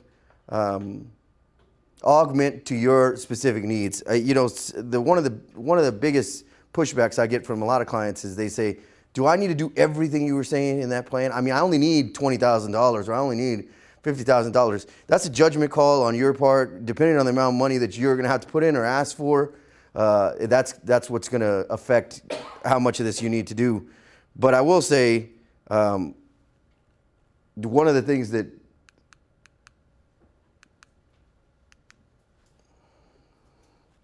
allows you, this thing is just moving by itself, that allows you to kind of get rid of the majority of it is if you've already had sales. If you have revenue, if clients are already giving you money, you might be able to say, well, my market is already validated to a large degree, and to a large degree, I'd probably agree with you. If people are already paying you for whatever you want to do, then it's not necessary, at least in the broad sense, to find out if you have customers. Clearly you do have customers, but the question still comes to bear, how many customers do you have, and are they going to allow you to be an ongoing concern profitably? So we're going to talk about a little bit of that too. So one of the things you can do to find out about this competition is something called competition mapping. We don't have one of those big things, do we? I'm going to get one for the next one, one of those boards. Can you check if we have one out there, Victoria? Basically what competition mapping is, it's creating like just a real quick Excel sheet where on the left panel, the left-hand side, you put the features that you see as prominent in your industry. And then across the top, you name all of the direct competitors who you think they are. And then down in the body of that map, you would put whether the competitor has it or doesn't have it, or on a scale from 1 to 5, how good it is. 1 to 5. 1, it's barely there. 5, it's excellent. To go into this type of thing thinking that you're better than everybody at everything is just hubris. There's no way that you're going to be better at everything than everybody. The plain reality is you're probably worse than everybody at the majority of things because you're new and you haven't done it before. But you might be good at that one good thing or two good things, and it's important to recognize how to leverage those particular things. And the first way to do that is to do a SWOT. So for everybody who doesn't know what a SWOT is, it stands for strengths, weaknesses, opportunities, and threats. The first 2 strengths and weaknesses are internal. The second 2 are external. And this is where we get into really being honest with yourself, because the things that you find out from the SWOT, you're actually gonna do something with them. They just don't end up on a piece of paper where you say, well, that's nice, and you move to the next sheet of paper. What you need to do is find out in each section what you're going to do to either leverage them or to mitigate their effects. So if it's a strength and an opportunity, what strategy are you going to put in place to leverage those strengths and opportunities? And the bad things, the weaknesses and threats, what things are you going to put in place for the weaknesses and threats? So, a lot of times people have great plans for how they're going to leverage the strengths and opportunities. That side's usually full when I see them, but the other side's empty because people don't really want to think about what the threats are, and especially what their weaknesses are, because that has to do with self-evaluation. One of the things, I think we talked about this last time, is you can't wear all the hats. I mean, initially, obviously, you're going to wear the majority of them, but at some point, you need to figure out what you're going to divest to somebody else in terms of, are you good at planning? Well, if you're not that good at planning, you're definitely going to need QuickBooks, and you're probably going to need a bookkeeper because you can't keep track of all this stuff. Also, that's going to help you because you need to run the business. You don't need to be taking care of these issues. Are you good at HR, and do you like dealing with staffing issues? With me, the answer is definitely not. So I think maybe a staffing agency is a good idea, and maybe they'll take care of all the new compliance legislation that you don't want to have to read up on. I mean, if you're hiring the people directly right when you start, that's just an extra function that you're probably doing and taking away from the work that you could be doing to expand the business. So basically, this is a roadmap, and early on, at least, you're going to want to figure out how you're going to leverage these things and incorporate them into your actual strategy. And then, as I mentioned earlier, the initial marketing expense is probably going to be pretty high. I mean, some people say even 45% of initial cost expenditures, and that is what you should be at. So if you're looking at your initial cost structure and you've got 5-10% going to average, it's too low. I mean, it's obviously case specific for each industry, but if it's 5 or 10%, typically I would tell people that it's too low. All right, so the next step is customer analysis, defining the target market, your primary market and your sub-market. Here's another don't. Like I said, I love the things that keep us out of trouble more than the things probably that we need to do as a secondary. But the things that we shouldn't do is look at secondary markets, sub-markets, otherwise known as growth markets, and create a multi-layered strategy of how to penetrate all 3 or 4 of these at the same time. You can't do it. It lacks focus. You need to figure out the one thing that you're going to do, maybe the one product that you're going to sell, and then you need to become extremely good at selling that product before you can move on to starting with some growth markets. I've met people in industries and they have like 8 different businesses in 8 different industries. And it's just one person. It would be different if you're like one of these serial entrepreneurs, like the guys on Shark Tank or something, and you got somebody else running it for you. But if you're the primary investigator in all of these endeavors, then it's just too many things. So a lot of times people have a hard time divesting all of these secondary options. You don't need to get rid of them necessarily, and they still remain in your business plan, and they go under the growth strategy category, but you can't build a plan about how to approach them as an initial plan. They need to be secondary. So this stage is about data collection. This is the worst thing that people like to do. I fall in that category. This is about going and talking to the actual potential customers, getting those 100 surveys that I had mentioned before, finding out who they are, what they value. It's not necessarily always about the features, because we're all familiar with features of particular products. Does this microphone, does the fact that it's 6 inches long, that's a feature of this microphone. Does anybody really care about that? No. We care that it conveys the voice to this system that we're using in the class. So those are the benefits. So it's really less about the feature and more about the benefits. And you need to apply techniques for measurement and select a sample. And then, remember when you need to pivot. If you're talking to the wrong people, you're going to find out initially, like within the first or second question.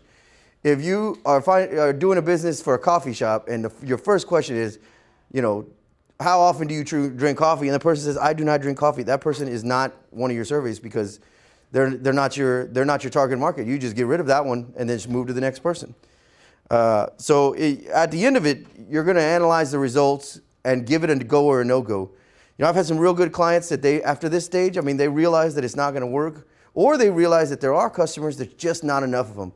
And the reality is we need to approach this by figuring out what the break-even points are as well, like what you require. So, I mentioned before, if somebody's buying oil and they've already started buying it from you, does that mean that there's a market for it? Yes, there's definitely a market for it. But what we're really trying to find out before you put too much money into it is if there's enough to support the amount of revenue that you require. And if there's not, then it's not worth doing for you at this time. Product, place, and time. So we're not really going to do this activity. It's just something I want you to think about. Choose local business and describe the primary and sub-markets for it. Something that they do like as a primary product or service, and then maybe something they do as a secondary product or service. So if anybody has one, though, I'd love to hear it. So it's just something to think about. And if anybody comes up with one, y'all can shout it out here in a minute. All right. So continuing with this customer analysis, the way you're going to get this is a couple of ways. There's surveys. Within surveys, there's a couple of components. There's something called the cognitive component, and that's what your clients know or believe. So you're going to create questions that speak to these particular components. Cognitive component, affective component, and conative components. So the affective is how they feel. How do you feel about this particular product? Well, I like the product. Let's use tacos. Well, how do you feel about tacos on, at this particular location? Well, I like tacos, but I have high cholesterol, so I can't really eat them. So these people like the tacos, but they're not going to buy the tacos, clearly. So, and that's the main thing we're trying to find out. The last thing is behavioral, and this is always, you can say it about any number of things. People know and recognize that barbacoa tacos maybe are bad for them. And they say that they're not going to eat them, which is the second one, affective, but then they buy tacos every week. You see what I'm saying? These are the things you can ask them about it. The same thing with gambling. People might know that gambling is probably not the best way to save money, and they'll tell you maybe in a survey question, nah, gambling's horrible. I really don't condone it. And then, did you go to Vegas last? I went to Vegas 4 times last year. So it's about their behavior, and it's about the things that they're saying and the things they're doing. Some of the times those things don't match up. These are just things to keep in mind when you're creating some questions that you might want to ask. Some of them speak to behavior, some of them speak to attitudes, and some of them speak to knowledge. And those are the 3 different elements that you need to approach these things by. And you could use these things when you're creating surveys in conjunction with something like a Likert scale, which is where you ask people to gauge how much they like or dislike something. We've all seen those things like, do you agree? No, wait, strongly agree, agree, I neither disagree nor agree. You know, those are wishy-washy people. I don't even want to do this survey. I'm not answering any of these questions. Or do you disagree or strongly disagree? And you know, you ask them with those type of things. So, you know, when you formulate these questions, you're going to kind of have to figure these things out on your own, like about the tacos. How much would you say you like tacos? And somebody might say, I strongly love tacos. And then say, you might ask another question. How much, if I asked you, if I said, you eat tacos about a couple of times a week, would you say you strongly agree or disagree? They'd say, well, I'd probably strongly agree, even though maybe they don't know. That's how you get around those things. You know, there's projective techniques. Sentence completion, you can ask people to complete a sentence. If I was going to say, I want to take you out to lunch, you would say, let's go eat tacos. Or they would say something else. You'd say fried fish. And then that leads you to some conclusion also. And these are, I mean, there's no one way to do this. There's also psychodrama techniques, like you act like you were the product.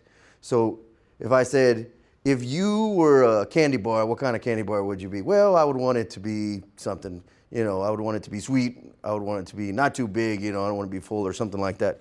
And there's another one called the friendly Martian. So if you were somebody else, this takes it out of the person's hands. If you were somebody else, some other person, anonymous person, what would you think about this particular product? And then they'll give you some feedback on that type of thing. And you can apply these things in conjunction with several methodologies. Group discussions. What's this one I wrote down? Oh, questionnaires, telephone, or general observation. One of my favorite ones is general observation. You know, there's a guy that wrote this book, 4-Hour Work Week. If you haven't read it, it's a pretty good read. His name's Tim Ferriss. And he was coming up with an idea for how to create the cover of his book. And what he did is he just went and sat at a Barnes & Noble and looked at the books that people were picking up off that bestseller. And he looked at the colors that the people were picking up and the colors that people were not picking up. The letter fonts that people were buying and the letter fonts that people were not buying. Whether they had a picture of the guy on the back or whether they didn't have a picture of the author on the back. And that's how he created his cover. And it's just a best-selling book. I mean, you can say that doesn't have anything to do with the cover, but that's probably not 100% true and it's not 100% not true. So, you know, observation is a good one too. Sometimes people will say, look, I'm not good at talking to people. Well, you can do a couple of things. You can hire somebody to do the survey. You know, there's kids at universities and stuff like that that can do them, but there's disadvantages with that. Or you can just find out a different way to get that information. You can do, you know, approach it utilizing different observation techniques. Let me find out what these people are doing. That speaks to the cognitive approach. It's less about asking people what to do and then more about actually looking at what people actually do. So that speaks to these three things. You know, their activities, their interests, what do they like doing, their opinions, what do they believe, and how are they actually using a particular product. There was a study by a guy at Harvard, about 2 years back. They always reference it in business schools about why people were buying a particular type of shake in the morning. Seems like a ridiculous study if you really think about it for a Harvard study to be. But I mean, its undertones were very important because it asked the question, what problem was these shakes solving for people, and then who is the actual target market for these particular shakes? What they ended up finding out was the people came up with all kinds of answers. Well, they needed something healthy in the morning, or you know, they needed something that was liquid because they couldn't eat solid foods. Any number of things. The reality was that the majority of the people that were buying that particular shake were mothers that had to drop their kids off in the morning, and they needed something that they could hold in one hand while like driving with the other hand and turning around and calming the kids down and all this other stuff. So the benefit was that they could hold it, and they did some studies of like if it was too big, they wouldn't buy it. If it was too small, then it wouldn't serve the secondary function, which it just had to hold them off till they could get to work, and then they would probably eat something else like, you know, whatever was at work, fruit or donuts or whatever it is. So it's about asking the questions about how people are actually using the product and what benefit that they value. A lot of times, I think when we look at products, we might be confused about what people actually value about that product. And if we find out what they actually value, then we can create a strategy for leveraging that value in our marketing campaigns. So continuing with customer analysis, what are your product or service? What need does it satisfy for them? We talk about the difference between a need and a want.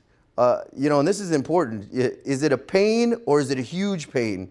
There's the example of people selling water at Woodstock. It's just water, but at Woodstock, it was like gold because nobody had any water, and they were, gouging people for this commodity. It's just a commodity, but I heard all kinds of things. There's a study of people paying just enormous, egregious amounts of money for a bottle of water because it's a question of supply and demand as well, obviously. But if you don't have it, you're willing to pay a lot of money for it, and it satisfies a need at that time.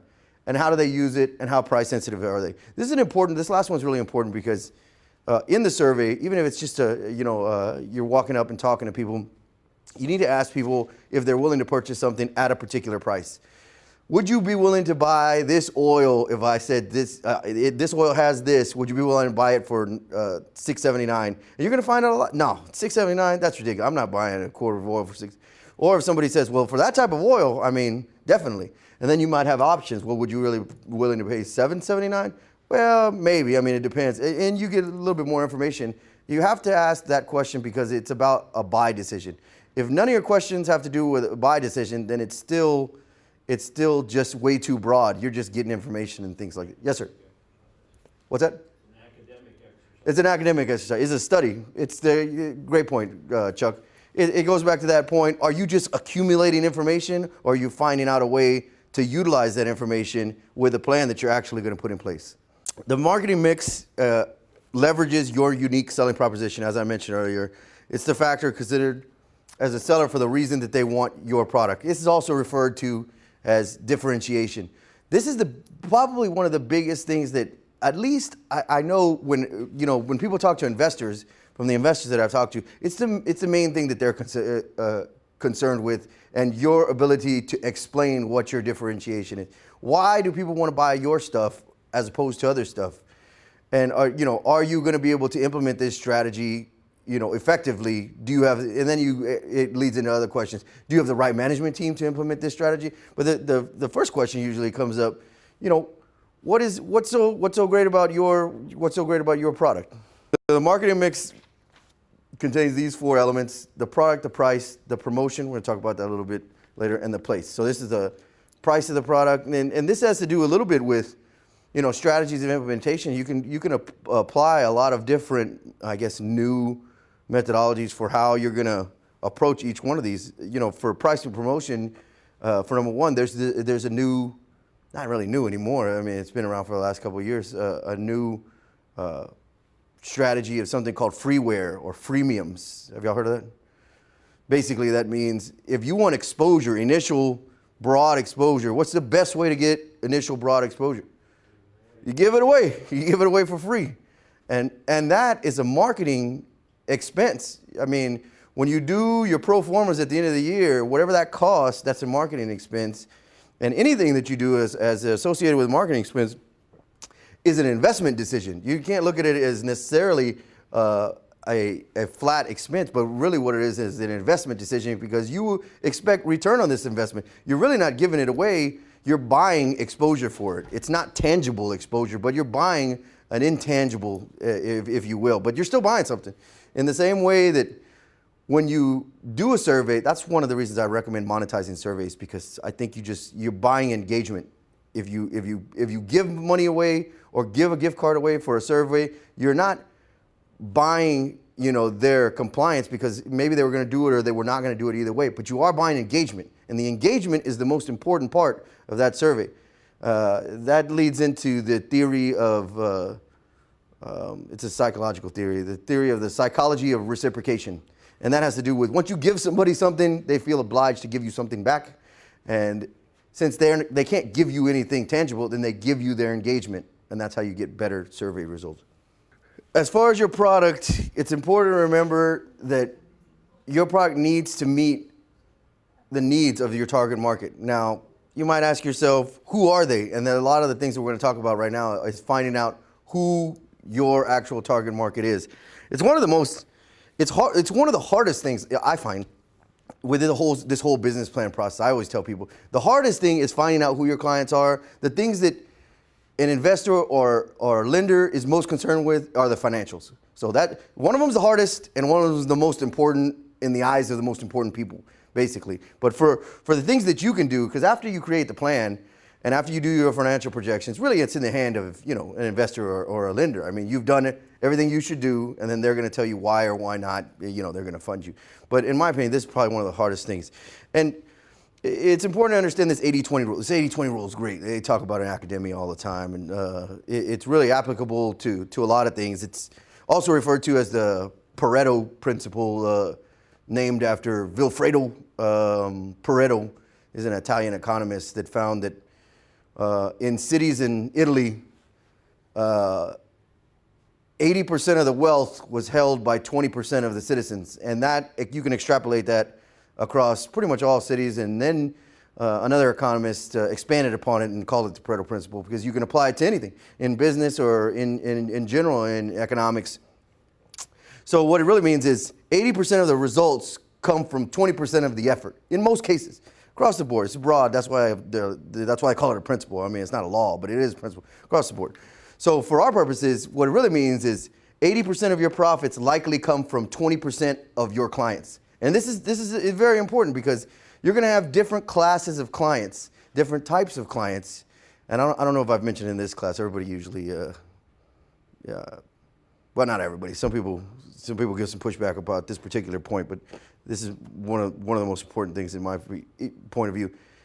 It's important to recognize after you get started, you're going to have to recognize which clients you want to fire, because once you start firing clients, then you free yourself up to build your client base of the clients that you should have, the 20% that are giving you the 80% of the money. It starts out as 20%, but the idea is that you want to grow that 20% to be, the total client base. And the only way to do that is to free time based on theories of opportunity cost. It's called zero-sum game. The only way to do that in most cases is to free up some of your time by releasing some of the clients that are taking up all of your time. And usually, by what I mean is, there's something that's called vital clients. There's something that's called the useful many. And those are two different types of clients. So what you want to do is you want to keep the vital clients and sort out the other clients. And nobody used to talk about this. This is a fairly new principle. I think it's probably only 3 years old and still not widely applied to everything. Most business people, if you talk to them, I mean, people watching this later on, they might say, that's ridiculous. You could keep them all. But, there's the other half that say you're better able to leverage your core competencies if you figure out which ones are the vital ones and which ones are the useful many. You don't want to get rid of all of them, but within that useful many, there's a certain few, probably 20% of the 80, that I would consider the useless few. So you have the vital few, the useful many, and then the useless few. Usually the useless few are the ones that are giving the biggest headaches. They're trying you, and it's not because they're bad people. They're not bad people. They're just trying to make you do things that you don't do. So they're trying to make you provide features or benefits that you do not provide. So the easiest way is to just let them go somewhere else to somebody that does provide those features or benefits. This leads into what we talked about earlier. Focus on the profitable 20%. If you focus on the profitable 20%, you're always going to be able to grow it a lot more easily, I should say, than if you focus on everybody, because it's just intuitive to know that if you're spending all your time dealing with problems, then you're not spending enough time dealing with the two people over here that just love you and just keep loving your product and want to keep getting it, and you're kind of neglecting them in a way. It's about a neglect issue. So moving forward. This is an example of the marketing mix. All these things contribute to the price or product of your service. Obviously, you're going to benchmark the pricing of competitors' product or service. You're going to do that competitor mapping to figure out which features and benefits they provide. This is important too because let's say, you know, typically, let's say your competitors and you have 10 features. Which ones do people really care about? If your competitor is not good at leveraging communication about which ones the client actually cares about most, then that opens up an opportunity for you, at least from a promotion and advertising perspective, to say, this is what we do really well. And they might do it pretty well too. But if it's part of your advertising campaign, then people get to recognize your brand in association with that particular one thing. And they say, well, I care most about how that microphone sounds, you know, in noisy rooms. And these guys, that's what they do. They concentrate on microphones that sound great in noisy rooms. Nothing else. I don't care about anything else. And that's how you're able to leverage the brand and everything else at the same time. Evaluation of product or service by the client. This has to do with applying feedback after the fact. So we talked about measuring the strategy for the broad marketing mix that you have, but this has to do as well with creating a system or purchasing a system. The fact of the matter is, if you have revenues that are high enough to validate getting feedback from your clients to find out what pivots you should make in features, then in my opinion, you probably have enough money to purchase those systems instead of creating your own customer management system. And people still do it. They get, well, I'm going to create this survey. I'm kind of going to look over it myself and kind of decide where things are looking. You're not well, maybe you are, but I'm not a customer relationship management expert. So I usually say, well, it's easy to just go and purchase those systems. You can get them pretty cheap there.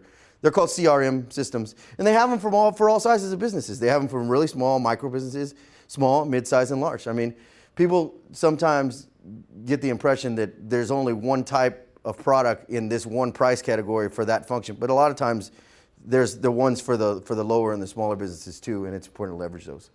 And the pricing covers the business inputs and profit margins. So this is a way to look at pricing in terms of, are you able to produce the margins that you require? And one of the things you can look at is margins in an industry. So, you know, we have access to this particular, you know, a book that's produced by Risk Management Association, RMA. And what they do is tell you what the average ratios are for an industry. So, you know, one of the most important ones are what are average margins in construction, or what are average margins in the restaurant industry. And if you're looking at something like that and you say, well, if you're producing over average, let's say you're producing double the average for the industry, then it's really just a question of scaling your operations. And at some point, you know, through the efforts of opportunity cost, you're going to be profitable at some point. But if the industry standard for margins is 20% and you've been in operation for a year and you're hitting 5%, then you're in a bad spot. And you got to kind of review those things on a cyclical basis to find out how you look how you benchmark against people that are already doing what you do. And you can apply that methodology for a couple of things too. Ratios of quick ratio, assets versus liabilities, revenue to debt, things like that. Any of these ratios. So you're going to kind of look at these things to reference where you at and compared to people that are already doing what you want to do. If you want to open a shoe store, then the shoe industry, you would want to find out how they're doing. So this is one of the tactics, you know, we talk about, and this is what people usually refer to as marketing. These are tactics, these are promotion, and these all are categories or types: advertisement, publicity, sales promotion. I think that freeware probably falls into publicity, because you're just giving stuff away. And if you pick the right place to give stuff away to, then you get really good exposure.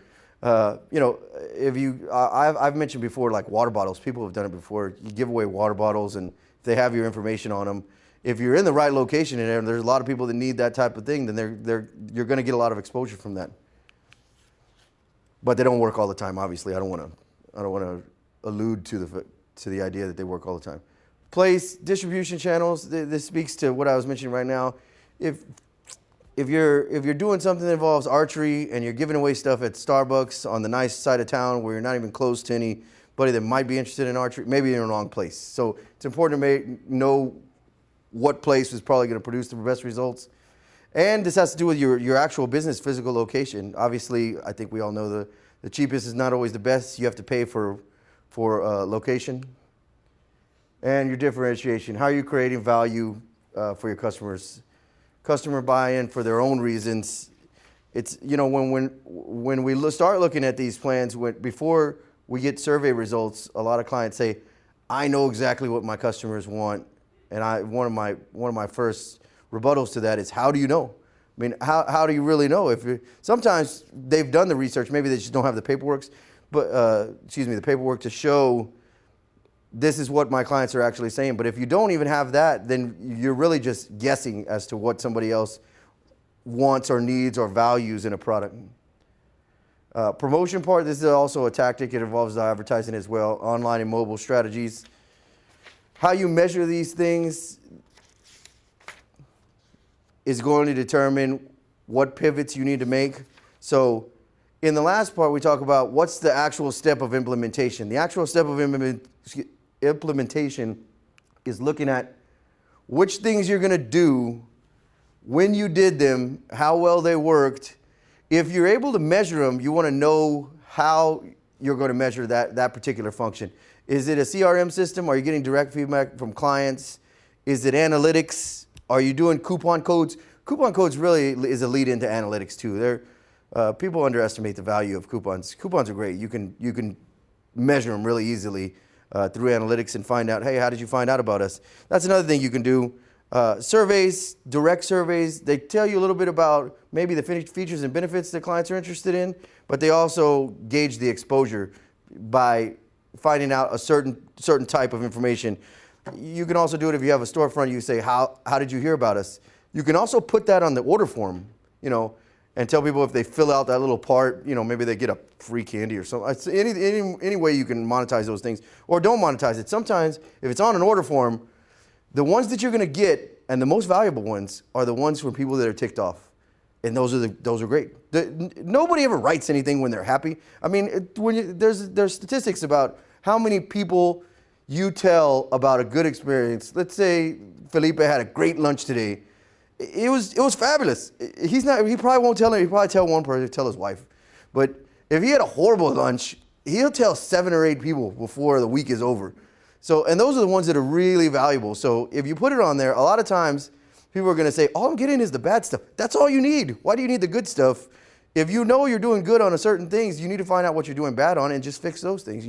Who really cares about getting, I know some people like to have people tell you, oh, you're wonderful, you're beautiful, doing a great job. But that's not really helping you with business goals. So this is about sales stats for particular periods of time for a particular mix. So by that I mean you can only gauge this by looking at it on a particular period of time. You're going to look at which things you're doing and say how much return on investment you're getting. Now, if you don't have a direct return on investment measurement technique, there's always the fallback strategy of applying a particular mix and looking at sales over that period, and then let's say 6 months, first 6 months. Let's say you do these 6 things for this 6 months. And let's say your sales are at a particular point. Now you have historical data that companies that are already in business have, and then you change it the next period. If it goes up, then you can figure, well, maybe I need to continue on the trajectory of spending. And what we're talking about is spending, by the way. I don't think I clarified that. So if either one, all these should have numbers in them. They shouldn't have X's. This is just an example. But this is going to be about spending. I spent $500 on brochures. I spent $300 on radio. Nah, it's a little. $3,000. No, $300 is good. Direct mail. I spent another $1,000. Whatever it is per month. Then you're going to know at the end of the period. I spent a total during that 6-month period of $15,000 in marketing activities. This is my sales. This is the fallback. I mean, you can apply particular analytic techniques to each one, but the fallback is looking at how much money you spent and how many sales were generated. Now, if you're going to make certain assumptions and you're going to apply certain things based on just qualitative analysis of what you think worked well.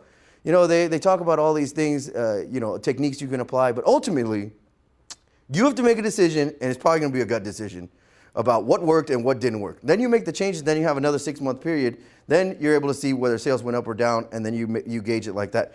But if you don't know what you were doing and how much you were putting into it and how it references with everything else, then you don't have a starting point. And what we're really trying to get and apply here is a starting point. You have to have a baseline. Here's my starting point. Here's how it looks now. Then you go in and you talk to somebody. You might be able to get some information from an actual marketing professional that would tell you, this is how well these things actually worked, and this is what I think you can do. But you have to start somewhere.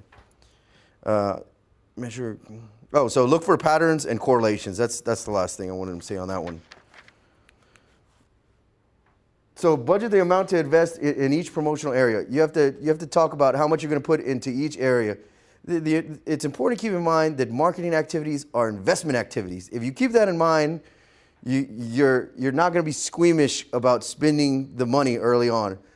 A lot of plans that I look at, and especially like case studies of some of them that have failed, like large companies, they didn't put enough into working capital initially, and they didn't put enough into advertising. We don't have the luxury as startup companies, the majority of these people in this room, you don't have the luxury of being frugal with marketing expenses. You just don't have that luxury. Nobody knows who you are. Nobody has any idea what you're doing. You might have the greatest shoes that anybody's ever seen, but if nobody knows about them, then you're going to be out of business in a year. So you have to be willing to spend high initially, and that should be part of your initial total project cost. If you think that if you turn in a plan, if we were looking at a plan right now and it includes, a lot of inventory costs and a lot of equipment costs, and it just doesn't include that large outlay of marketing, then it's just too low. And if your initial plan is 100,000 and it really should be 150 and you still need the 20 to 30%, then that's where you need to be. You might need to par the whole plan back based on, your new analysis of what's going to be required, but it should be a pretty significant percentage of the initial amount. Use an advertising to sales ratio for your industry. Start with a 5% for sales and adjust your spending up and down. I got this from academic, books. I don't agree with that. You have to start much higher than that. You're looking at maybe 10, 15 early on at a bare minimum, and then adjust from there. And marketing budget should be an investment, not a cost. Keep that in mind. So, and these things are organic. There's another great book called Freakonomics. If you haven't read that one's a good read also. There was a follow-up book to that one called Super Freakonomics. And they talk about, correlations within economic theory and things like that. And they have a new one. It's a podcast about why is the future so hard to predict? We got all these tools and databases and Monte Carlo techniques and everything like that. Well, why is it so hard? And the podcast is called The Folly of Prediction. But it's an interesting little podcast if you're interested in that. So as I mentioned before, you need a baseline. You have to start somewhere. So these are the things that includes the forecast, the expected sales generated by each area of promotion. You might say to yourself, where am I going to come up with that number? This is the hardest one, in my opinion, for these two right here. Like, how am I going to come up with sales generated from each? Well, you have to start with some amount. And when we look at it, we can look at the industry information and kind of help you assess what it should be. But I mean, obviously, it's going to be very, very case specific. And the return on investment for each.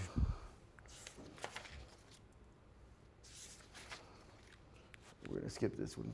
That we already talked about this. It requires research, timely information, and good judgment. Because your budget's based on your forecast, you need to be conservative. This is a key point. Don't over budget for certain activities just because it appears that would make the whole marketing mix evenly spread.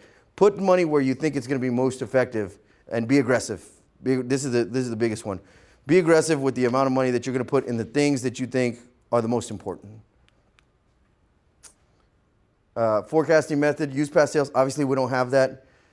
This is another big one. Assess competition. So there's two ways you can approach this. You can look at the marketing mix of your competitors, and you can benchmark on it and say, since this is the marketing approach that they're taking, I'm going to do the same thing. If they're advertising in circulars, I'm going to advertise in circulars. But there's another tack that you can take and say, I'm going to hit the ones that they're not hitting. I'm more of a proponent of the second one, because you always want to go where you're not going to have a fight. That's a general market and business penetration technique. All the, there's plenty of case studies of companies that get into industries, and the way that they got in is because they didn't directly compete with the big guys. That's how Dell penetrated the industry. They're just selling these little computers that they made themselves to the clients. IBM doesn't care. They say these are just worthless computers. Go ahead and sell as many as you want. Then you reach a tipping point of revenue generation where you're starting to gain attention. But you don't want to gain attention right away because you're too small. You're like a little fish.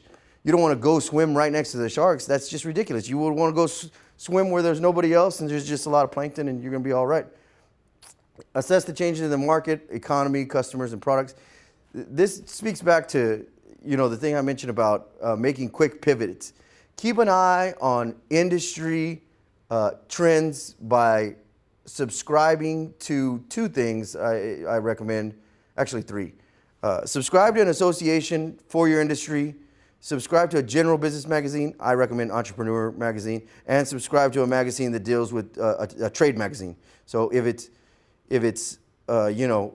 asphalt that you're doing, you should be part of an asphalt association. You should be reading an asphalt magazine every month, and then you should be getting a regular magazine subscription so that you can make quick changes, because sometimes there's legislation and stuff that comes up that just makes it very, very lucrative to move quick. There was a company here in the Valley recently that leveraged very well the changes in investment immigration. So there was a new legislation that passed that says if you invest in a business in the United States you're from any other country, then you get conditional citizenship in the United States, and that just barely passed like 2 years ago. So all these people were looking for investment opportunities, and there was a presentation I saw about a year ago of a guy that created a company to find these investors, these foreign investors, business opportunities. So it popped up real quick, and now he's the incumbent and he's the guy doing it, whereas there was nobody doing it before. So if you utilize that information, you're able to be that guy. Well, good afternoon. Thank you so much for being here today. My name is Janie Caballero. I am the Senior Business Advisor with the Small Business Development Center. And today's seminar is on the basics, or an introduction on building your small business brand. Okay, let's go ahead and get started. For those of you who are not informed or who may not be aware of what the SBDC does, we exist to assist individuals to either start a business or expand the existing business. Now, we provide professional guidance to the 4-county area, which includes Starr, Cameron, Willacy, and Hidalgo counties. Okay. Now, since we are government funded, we are funded by the SBA. We are also funded through state funds. We do have metrics that we need to meet. In 2012, this is for a fiscal year 2012, we saw over 1,000 clients one-on-one. We helped secure over $76 million. We helped obtain 53 loans, and we had workshops such as like this, a little bit over 137. Overall, we had a little bit over 2,200 clients, and we helped start 91 new businesses, and we expanded 18. We also helped create and or retain 840 jobs. Okay. Just to inform you a little bit more of our assistance, we provide one-on-one counseling. We also help with business planning, with research, with contacts or information that's available within the community. And we also have seminars such as like this that we host. We have specialized topics, and we have advanced topics as well. We also have online trainings if you're interested in looking at those.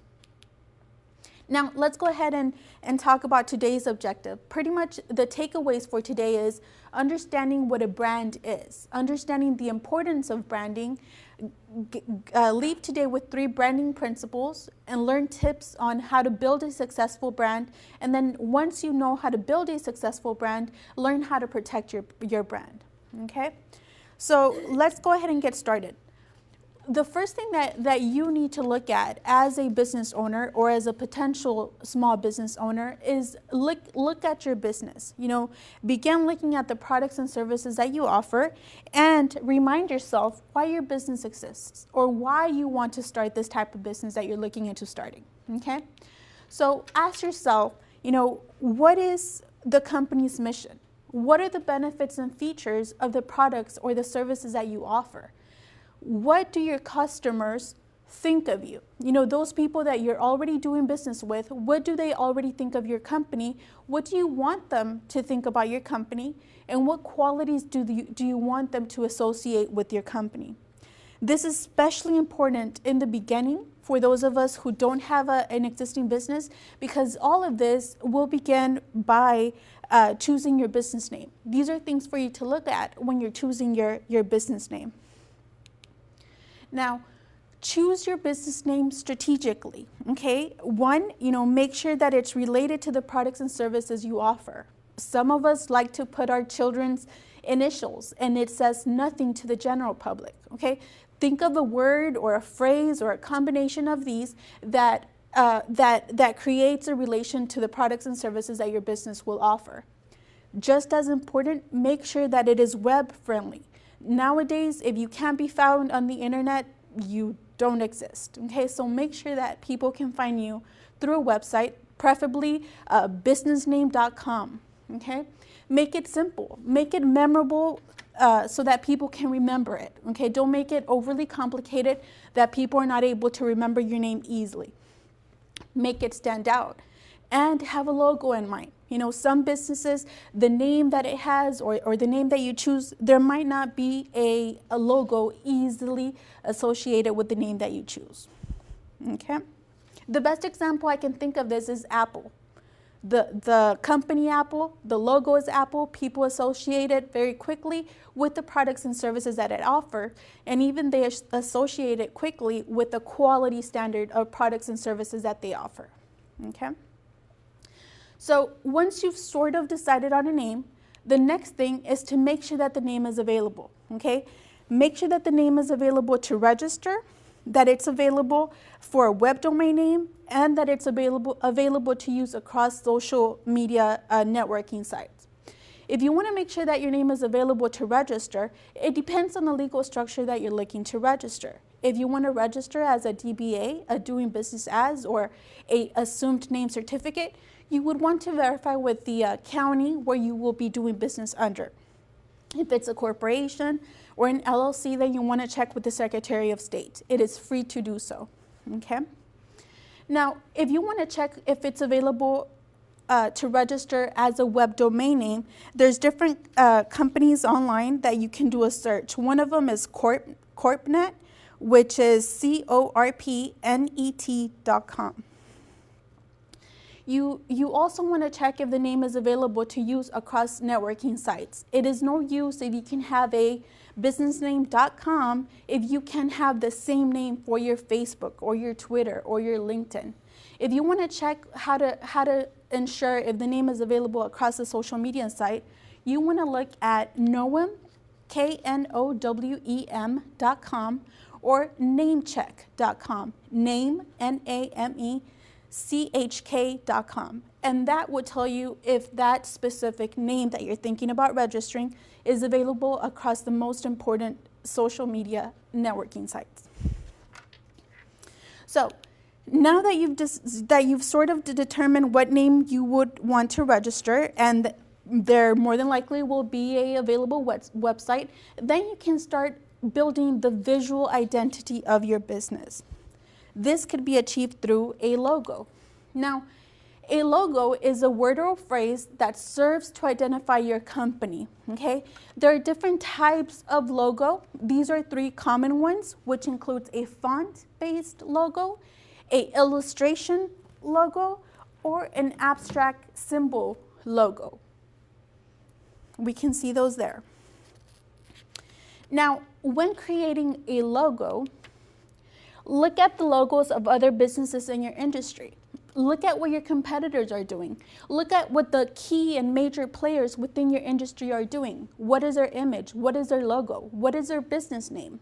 See what they're doing, and if possible, mimic that. Keep in mind that the name that you register your business will affect the way the logo will look, okay?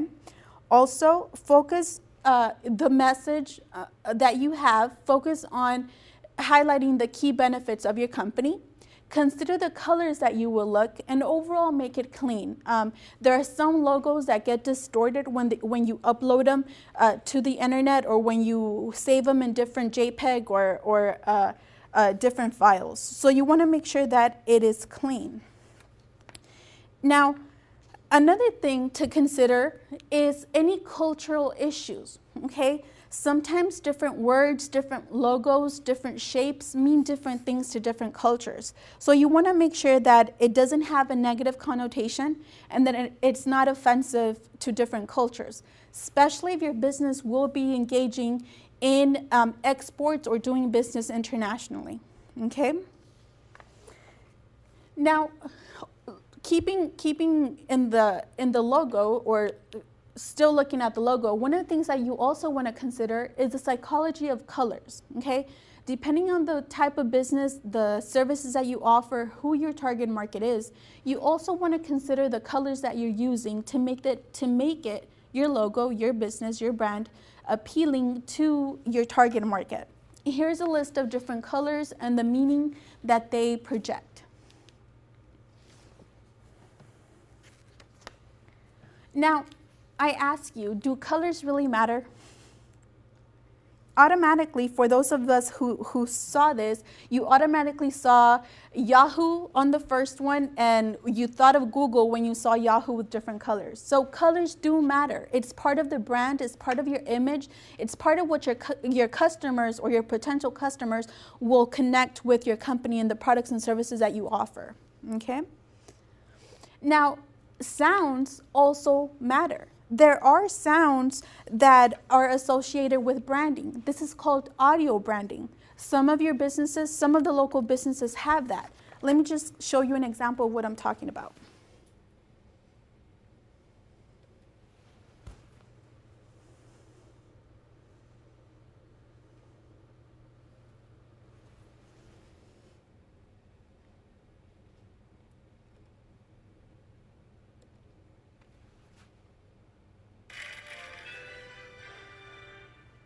I mean, some of us could be watching TV, we step away, and we hear that sound, and we automatically associate it with NBC. The same thing with the Yahoo, okay?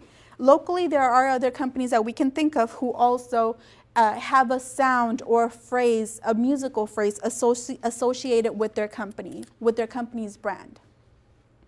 Another thing for you to consider is that a good logo can be recognized even when it's not completely visible. This is where you want to be at. This is where you want your company to be at. You know, even though it's partially visible and it's at an angle, I can tell that the first one is Google. The second one, we can even though if it could be in black and white, just by the font, I could tell that it's Coca-Cola. And this one, I mean, I can tell that it's Burger King, even though we can only see one letter partially from all of the logo, okay?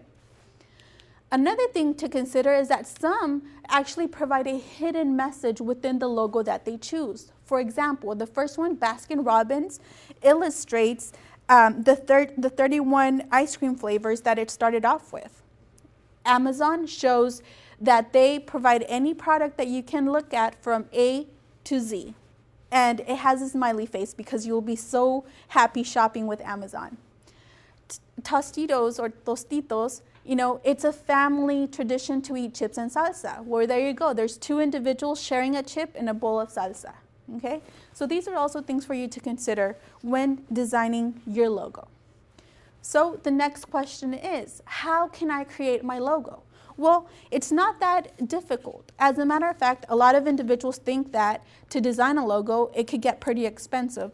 Well, that's not the case. You can create a logo with a minimal budget. You know, you can begin by sketching or brainstorming different ideas that you have. Start doodling different phrases, different words, different images that you want associated with your business, okay?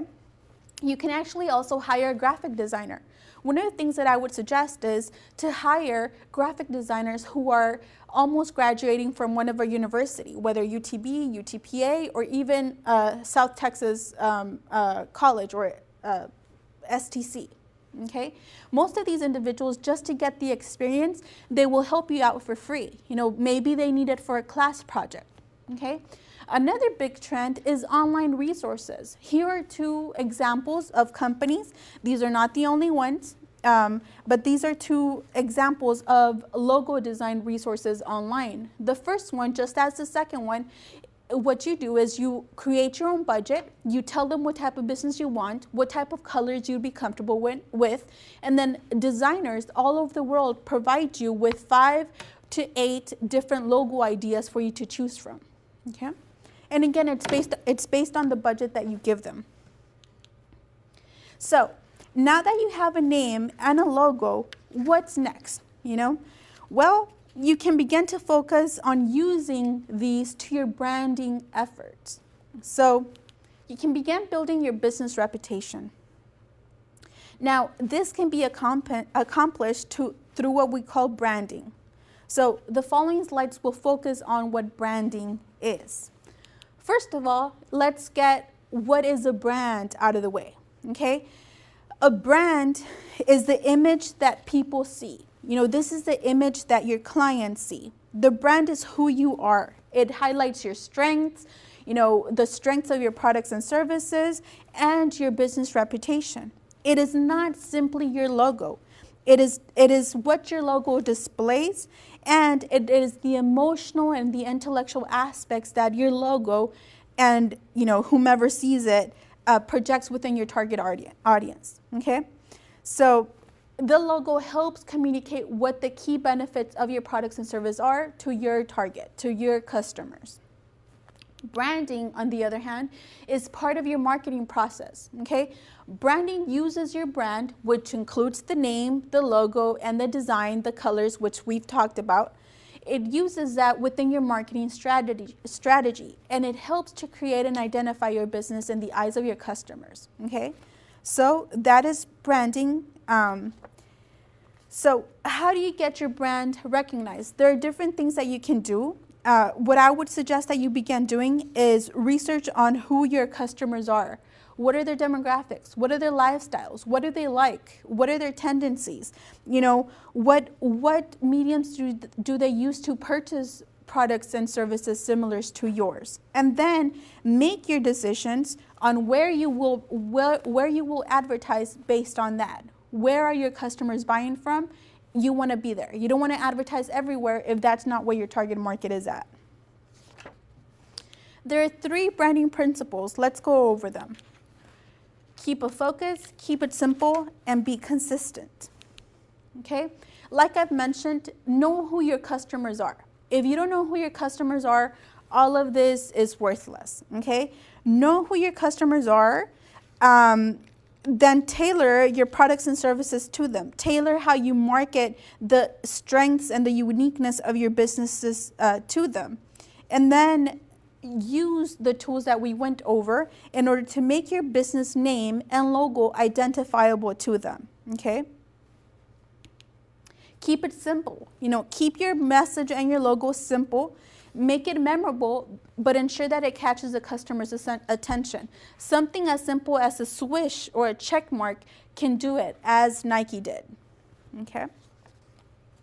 And the key is to be consistent. Okay? It takes time for people to recognize your brand and associate it with your products and services. You want to be consistent. Also, you want to have the buy-in of the employees and the customers. And in order for them to also help you promote those your products and services in association with your brand. And remember that building a strong brand takes time. So now that you have a logo designed, you have your name, you have your website, you have your social media, you know, you might have a blog. The next important thing is to protect your brand, okay?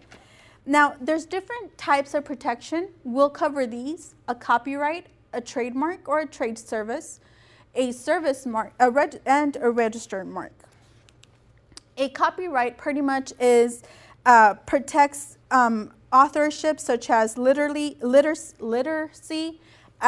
musical, artistic, dramatic, and other intellectual properties such as songs, writings, paintings, photography. All of those fall into a copyright. Okay. Now, copyrights does not cover titles, names, phrases, slogans, symbols, ideas, methods. So there's certain things that copyrights do not cover. Now, it's not expensive to copyright.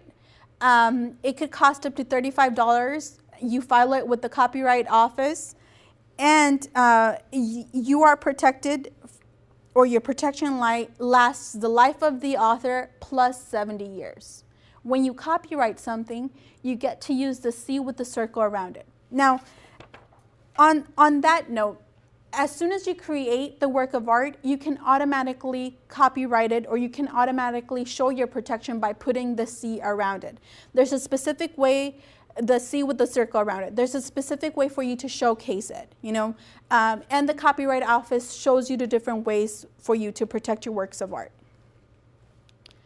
The next option would be a trademark. A trademark protects a word, a phrase, a symbol, or a design, or a combination of these. And it distinguishes the source of the goods and services from the trademark, from other individuals.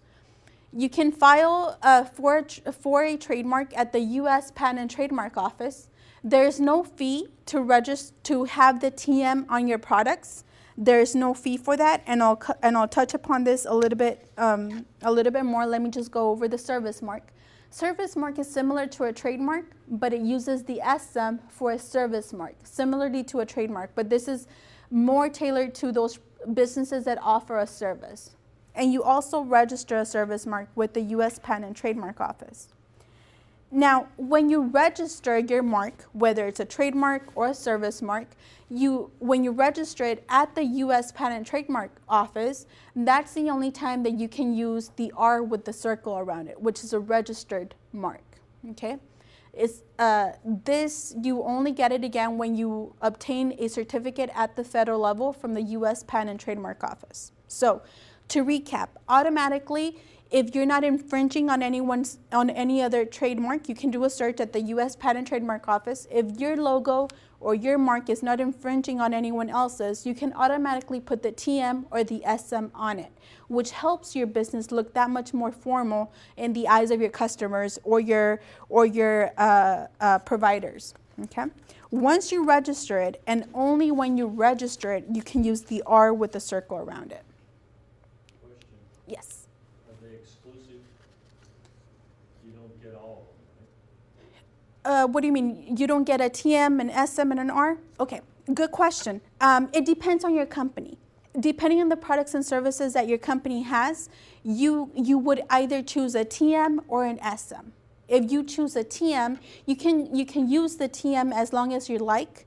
I strongly recommend that if you would be engaging in international trade or international commerce, you register the R with the circle around it, because it gives you, where the TM, you might fight a case in a civil court. With the R with the circle around it, you get federal protection.